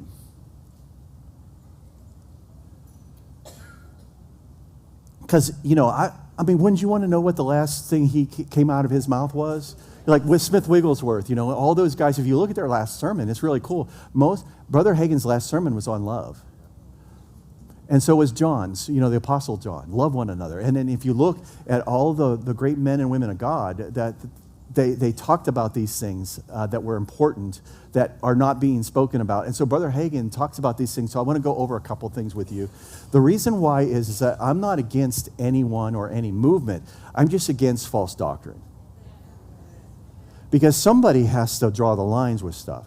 In other words, if you're being abused, like the Pharisees were abusing the people, had a temple tax. Can you imagine going to church and being charged?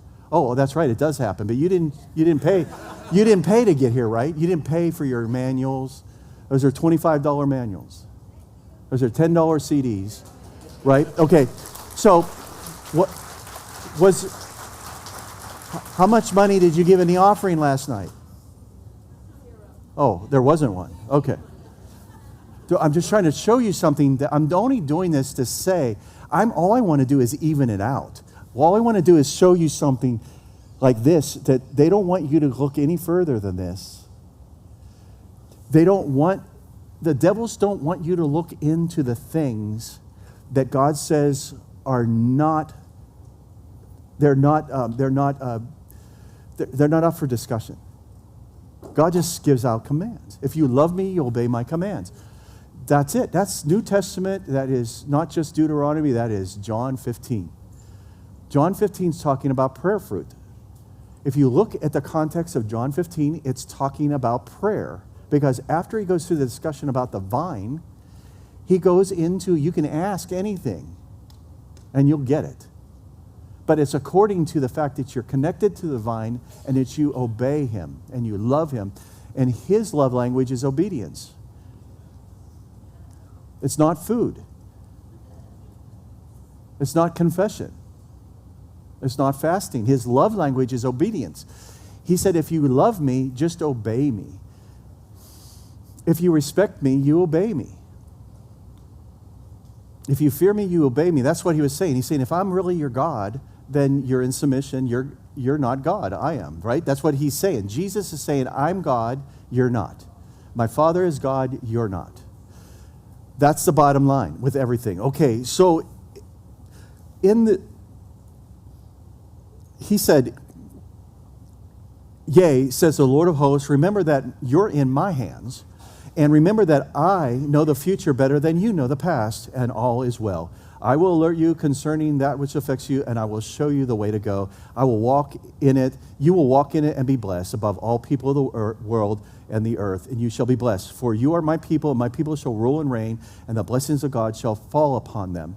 And there'll be a latter rain, and there'll be the former rain. And he talks about the world will walk in its way, and darkness shall overtake them. But you will walk in the light, and the entrance of my word giveth light. Walk according to the word, walk in the word, walk in the Spirit, and the power shall rest upon you, and the glory of God shall be seen upon your face. Many shall turn to the Lord in these great days and these great times, and blessings are ahead. And he goes into talking about the darkness is going to come into this. And what I want to say here is that he said, we pride ourselves in being a word church. It says it right here, word church and a word people.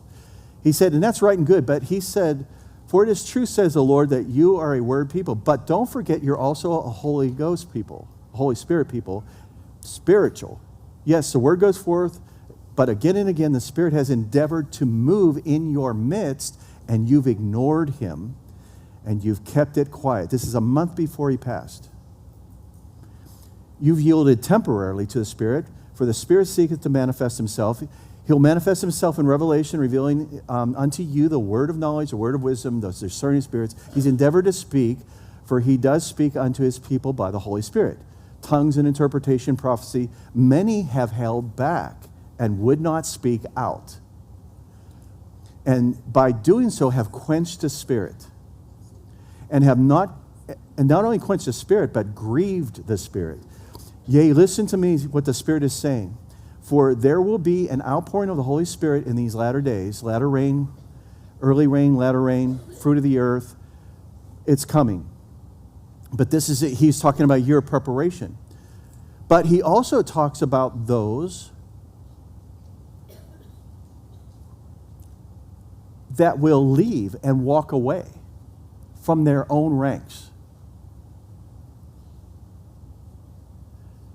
They will not follow the Spirit any longer in the last days. Okay, so this is kind of the flavor that Peter has, where Peter says, listen, you need to confirm your calling and your election. You know, like we talked about last night in 2 Peter, Peter says that he insinuated that you could walk away from God and lose your salvation. Paul talked about that. He said, if I'm body ruled, if I let my body rule me, he said, after preaching the gospel and being an apostle, after preaching the word, I could be a castaway and be eliminated from the race, it says. Literally, he says, I'm on the spiritual junk heap.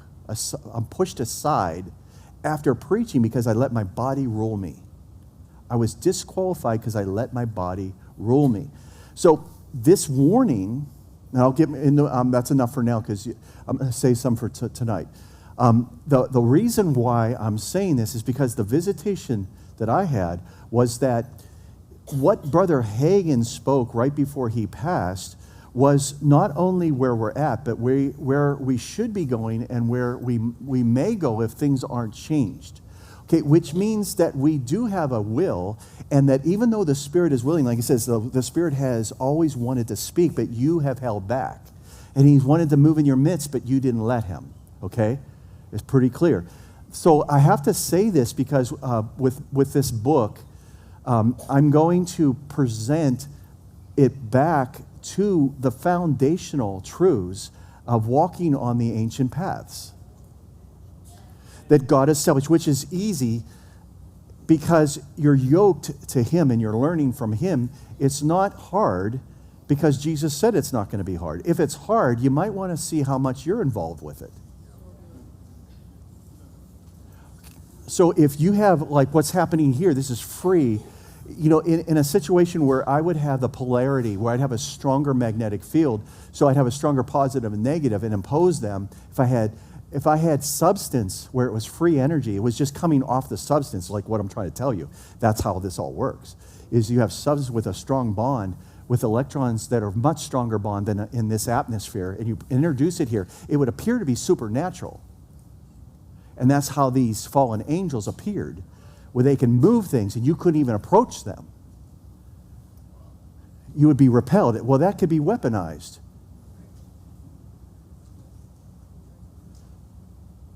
If this is the case, then how about the fact that we can move mountains? How about when we speak to things that our words have so much power that they can move things? What if things that are preventing you from doing something no longer have the power to do that? Jesus said, you will speak to mountains, they will be removed if you believe in your heart, that what you say with your mouth, if you do those things from your heart and say them with your mouth, they shall be done for you. However, he goes right into unforgiveness in the next verse, which we never quote. I never heard that, hardly ever. But it says all this stuff will not work if you have unforgiveness. Okay, there's other things. James says that the tongue is your rudder, that it controls your whole life, and it can be lit with the fires of hell, or it could be touched by the Holy Spirit. Okay, so you choose how it's lit and how it's used. However, if you are in unforgiveness, or if you're saying things, if you're not saying where you're going, or if you're saying where you're going but you don't want to go there, well, then you're hijacked. You got to say where you're going, because it's the rudder. Your tongue is the rudder. So I'm coming down with a healing. You know what I mean? I'm coming down with one. I'm working my way into healing, deliverance, prosperity, where I have an abundance, where everybody around me has plenty. We have reverse offerings. You see, okay, that comes from my decision, and it works outward. Okay, so if I am saying things that are not true, if I'm saying things that are contrary to the truth, then you can understand that the mountain's not going to listen to me, because my words don't mean much. We don't know what you mean. It'll take a while, but think about this, is that if the rudder of your life is your tongue, and you're not like really causing that to be a holy thing, that you watch your words. Jesus didn't joke around, because he got everything he said. So he couldn't say something he didn't want. Do you think about that? He created the universes with his word, it says. That it was through Jesus Christ that everything that's created is created, right? Doesn't it say that? Romans and in Hebrews, okay? Right, so Jesus couldn't say something and say, just kidding. I mean, I don't want him walking up and saying, you look like the Walking Dead. I'm like, no, don't say that. You know what I mean? I don't care if he's joking, because he's all, his words mean something, right? Well, if your words start to mean something, you might see some mountains flying. You might get your picture in the paper and in the Gazette, you know?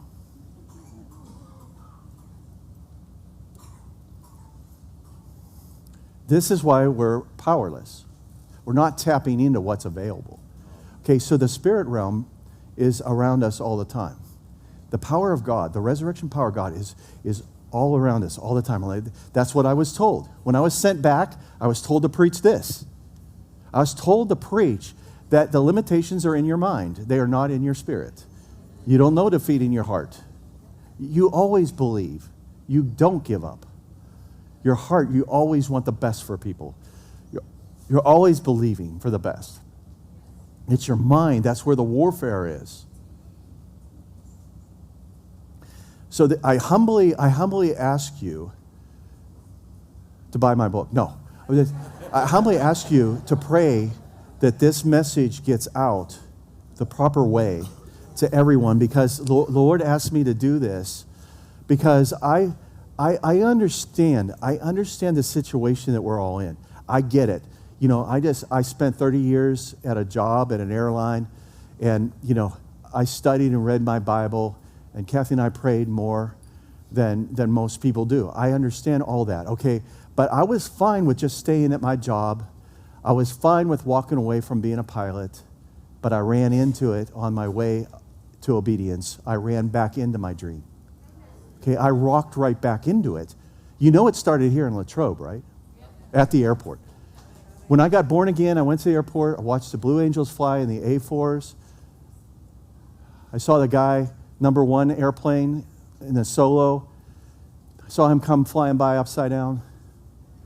And the Lord says, can you give this up for me? I was just a brand new Christian 2 days. And I said, Lord, right there on the ramp where our jets are parked right now. Same spot. Funny, isn't it? And I said, Lord, I'll give it all up. I'll give it all up to you. And I went to Bible college. And on my road to obedience, when I came here the first time, we landed, parked the airplane right there at the Latrobe Airport, and that's when I got my rating from Lou to be a first officer in the jet, right there at the same spot that I gave it up at. And then this week with Chris, I flew a fighter jet multiple times down the same runway in a fighter jet at Latrobe Airport, where all of the people that were there that are invited, the kids that we had invited, just a special group because we can't invite everybody, Where they were all standing is where I stood and watched the Blue Angels and gave it up. And here I am flying a fighter jet down the runway. Now think about that. Not only that, was at Southwest Airlines, they said, why are you a flight attendant? The pilots, the guy was brand new, the first officer was brand new.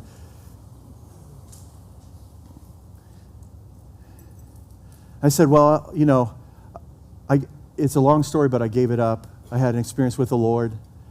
He goes, well, now you're a flight attendant? I go, well, he goes, well, how did this all happen? I go, well, I had an experience where I got born again, and then I went to see the Blue Angels at the Latrobe Airport. He goes, what year? I go, 1980. He goes, he goes, you were there? He said, I was there. I go, yeah. He said, I saw that number 1 airplane go by upside down, opposing solo. And he goes, that was me. I was number 1 in the A4 in 1980 at Latrobe Airport. That's God. And he became a good friend. Now, how do you make this stuff up? No, I'm standing here today. Chris is a F-18 pilot off a ship.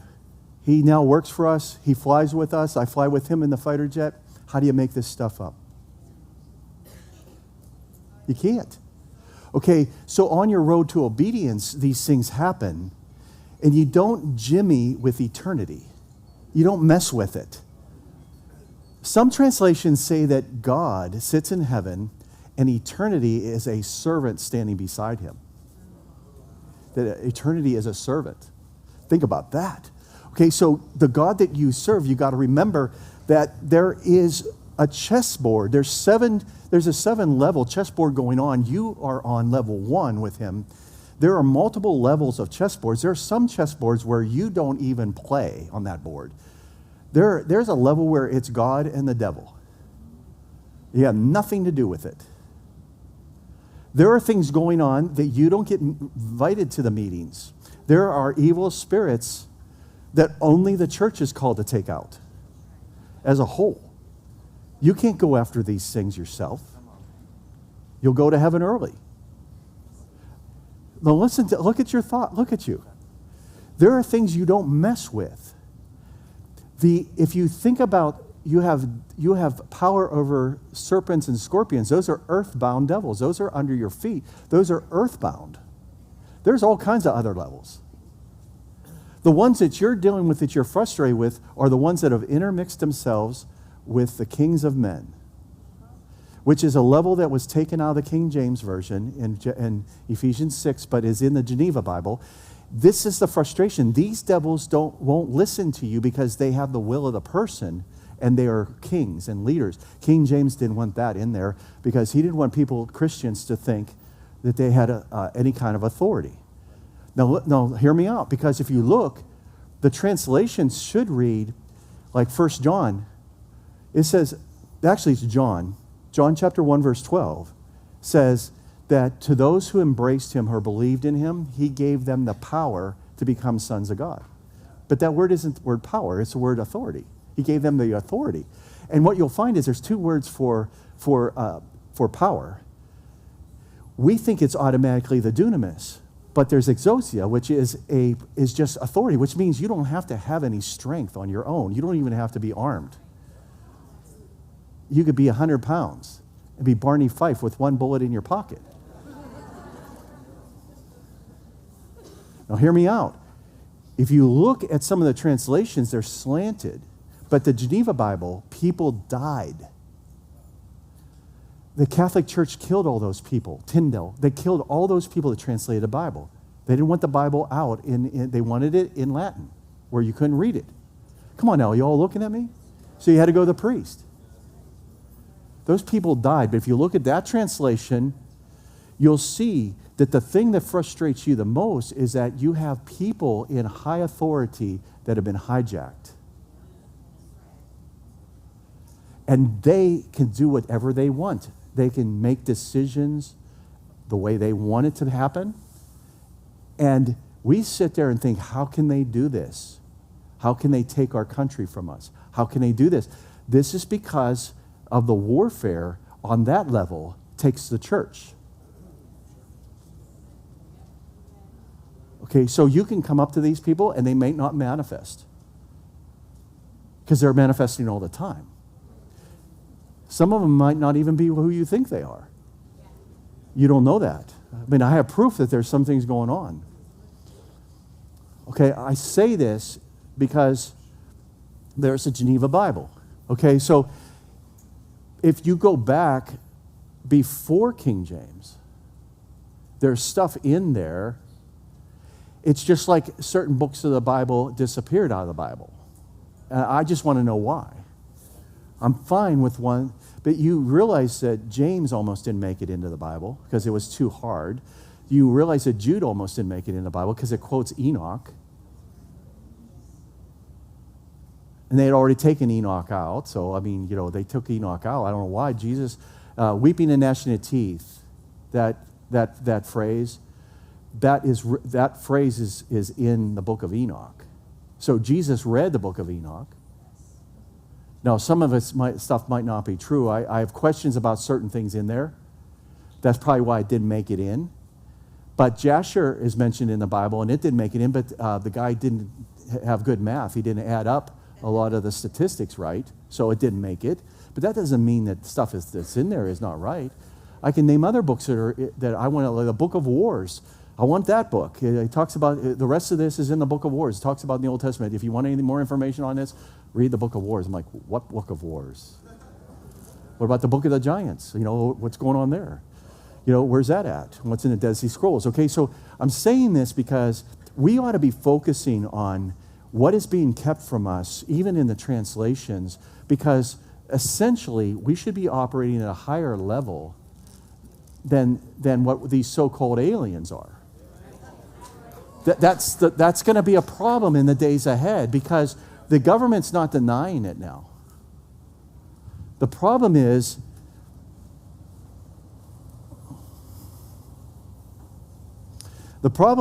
something classified.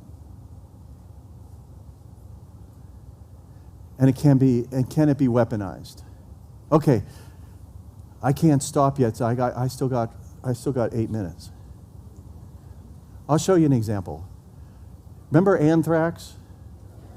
Remember when they caught the guy that actually was our military, our government was the one that was doing it, right?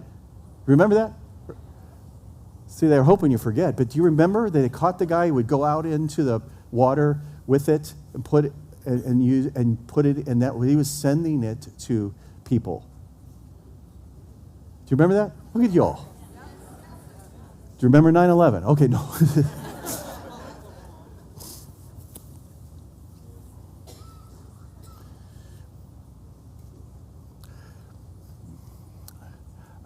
I found a paper through the Freedom of Information Act that someone had gotten that the antidote for anthrax was found by the Russians because they had weaponized anthrax, Okay, so you're not going to believe what the antidote is. And what they used to clean all the containers, there'd be no trace of anthrax left in the container when they cleaned it with this substance that you can buy on Amazon.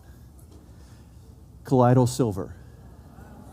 But it had to be 1,000 parts per million. Well, all of a sudden, once that got out, I couldn't get 1,000 parts per million. Now I can get 100 or 50 or 25, but I can't get 1,000. Do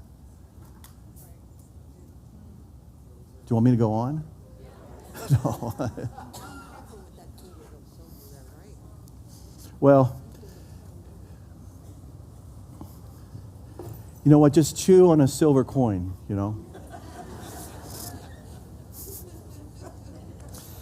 Be a pirate, I matey, and just. All right, so what is it that you believe, and why do you believe it? Because it could be life and death. Isn't life and death in the power of the tongue? Yeah. Okay, so when you pray, Jesus said, pray as though you have it. He says, when you pray, you should believe you have it. When you pray, not when you receive it. When you pray, you should believe you received it. Okay, so why would you pray if you weren't going to receive it?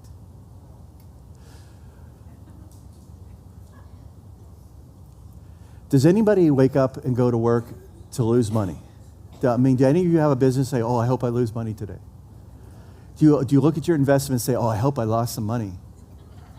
No, nobody thinks like that. And essentially, honestly, if you believe in the mathematics of coincidence, the mathematics of probability, if you really believe that it's 50-50, then why do you always lose money when you invest? Okay, USB. There's only two ways. There's only one way it fits. There's two ways. Why does it take 3 tries?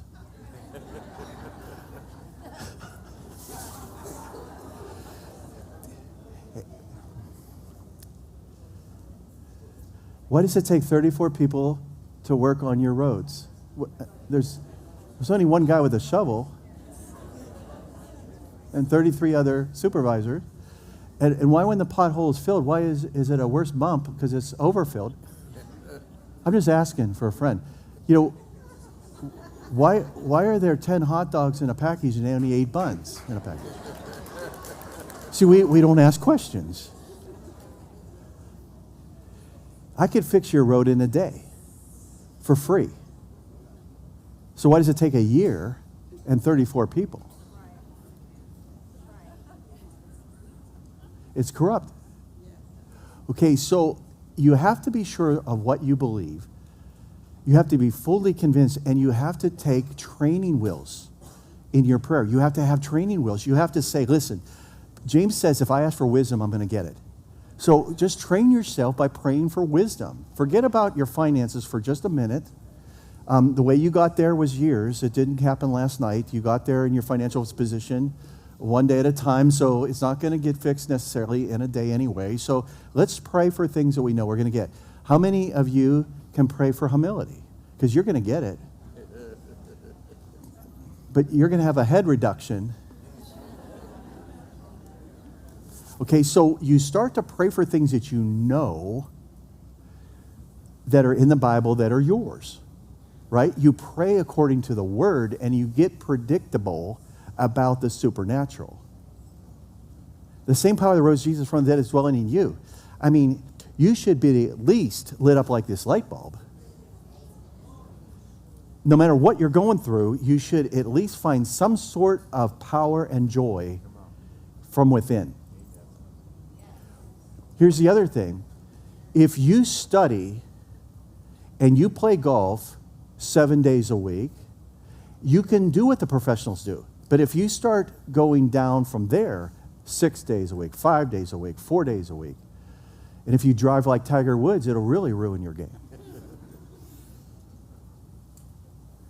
So how can someone like that get in a car and mess his whole career up for a while?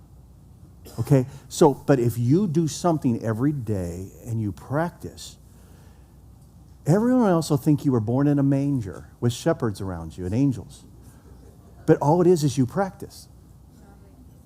You do the same thing over and over again, and it becomes predictable. This is how the supernatural works, because you create a foundation for the supernatural. So you sow every day to somebody, even if it's $1, even if it's just a hug.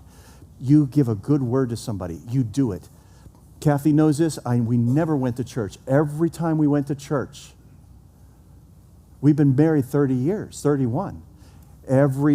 She knows me, even when you've only known us for 7 or 8. But I would go to church every week, and I would pace the floor until I got a word for somebody. And I would take $5, because that's all I could afford. I would take $5 or $10 of my own money, and I would say, who am I giving this to? Every Sunday. It really cost me if we had a double service. But I would say, Lord, who, and he would give me a picture of who I was supposed to give the word to, and then he would give me somebody that I was supposed to give the $5 to. So I'd sit there and pray in tongues the whole service, saying, who is it, Lord? I didn't come for a word. I didn't come to get hands laid on me. And I needed it. I needed slapped. That kind of hands laid on me. You know what I mean? I needed help. You all think like I'm no different than you. I'm just a little more obedient maybe. The favor is because of obedience. So sometimes the word or the money would be given in the parking lot on the way out. It was that late, but I said, I'm not leaving until... So I always went to church to give. I never went to get.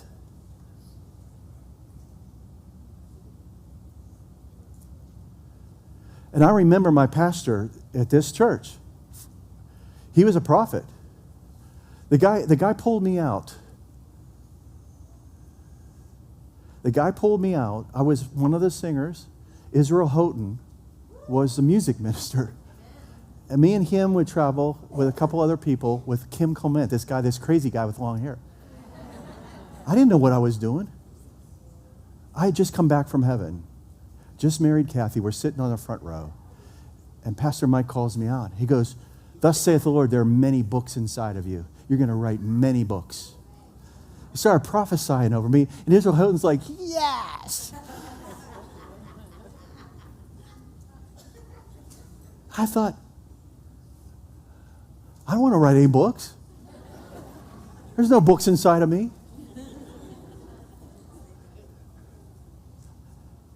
I mean, I'm from Pennsylvania. I live by a creek, and it was near Washington Township. Washington, you know. You don't hear anything wrong with that, but it's Washington, too, you know. But it is creek, not crick. But I mean, you know, Yuns. I mean, no, I went to college. Nobody knew who Yuns was. I go, you all. You know, you say you all. It's Yuns. So I'm thinking, I'm not the candidate to write books, you know. But it happened. And I went back and honored him. Kathy and I went back and had lunch with him. And we showed him the books. And he just sat there and he was just rubbing them. And he said, "Do you remember when you prophesied over me 20 some years ago?" And he goes, "Yeah."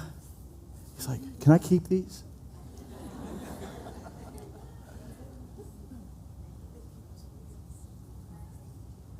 So how about you? What's God saying about you, your future? What he has for you, all the potential that's there, that's been sitting there, not being tapped into. You know, this conspiracies, let's turn them into fulfilled prophecies. Listen, if you're waiting for somebody to believe in you, you're going to have a few crazy friends that will lower you through the roof to get healed. You're going to have 4 of them. You're going to have 4 of them, crazy friends. You're not going to have a lot of people to help you get started. You're just going to have to do it. Kathy and I worked extra overtime to get our first TV camera. All those first books, those first 6 books, we published those ourselves and paid for them. A semi came with pallets of our books. Well, I was a flight attendant. She was a hairdresser. And the guy's like, I think I'm at the wrong address. I go, "No, it's us." He goes, "What are you going to do with all these books?" I go, "People are going to read them, you know." He goes, "So you're an author?" And I go, "Yeah, as of yesterday, I guess so." Hey, he unloaded all these, remember that? He put them in the driveway, and he's like, he couldn't even get in our neighborhood with a semi, you know. But we were like, no, someday people are going to want to buy these, you know. Then look at you all. Amen. But we started on our own. Okay, so we're going to do the kids program now, and in just a couple minutes. And I got a couple pilots here that are going to help me with this. And what we do is we have your kids, they're already registered. We usually have between 40 and 100 kids. And we have them come up here in the front. And I teach them a little bit of ground school. And then we put them into courses and classes. In the other room, we have some simulators. And then also Dennison, our police officer, is going to be training them on how to handle guns safely. And then our nurses are going to help teach your kids how to administer, the lowest level of first aid. Okay, and that's what we're going to do this time. And then we're going to meet at 2 to take a photo they'll graduate, they get certificates, they get all kinds of prizes and stuff. And so I ask you if you could stay for like 20 minutes. I'm going to go, Chris and I are going to go, you going to change Okay, we're going to change into our jumpsuits, and we're going to be fighter pilots for 20 minutes. So, and we're going to do this for your kids, but we want you to be able to do this for yourself, too, in your church, in your fellowship, and things like that. Start ministering to the kids, because they're the next line of prophets. They're the Joshua generation. Yeah, so if you could give us just a time to, and stay, just if you could, because I'm going to pray with your children for salvation. If they're not saved, we're going to pray a prayer of salvation for them at the end. It's just going to be 20 minutes. If you can take a break for 10 minutes and come back. And then if you have children that are in the program, we ask you that you stay, and then we'll all meet back. We should be done within an hour or so, but we'll come back at 2, and then I'm going to do coffee talk again as well at 2 after we do the photo session, right? Okay. Strong in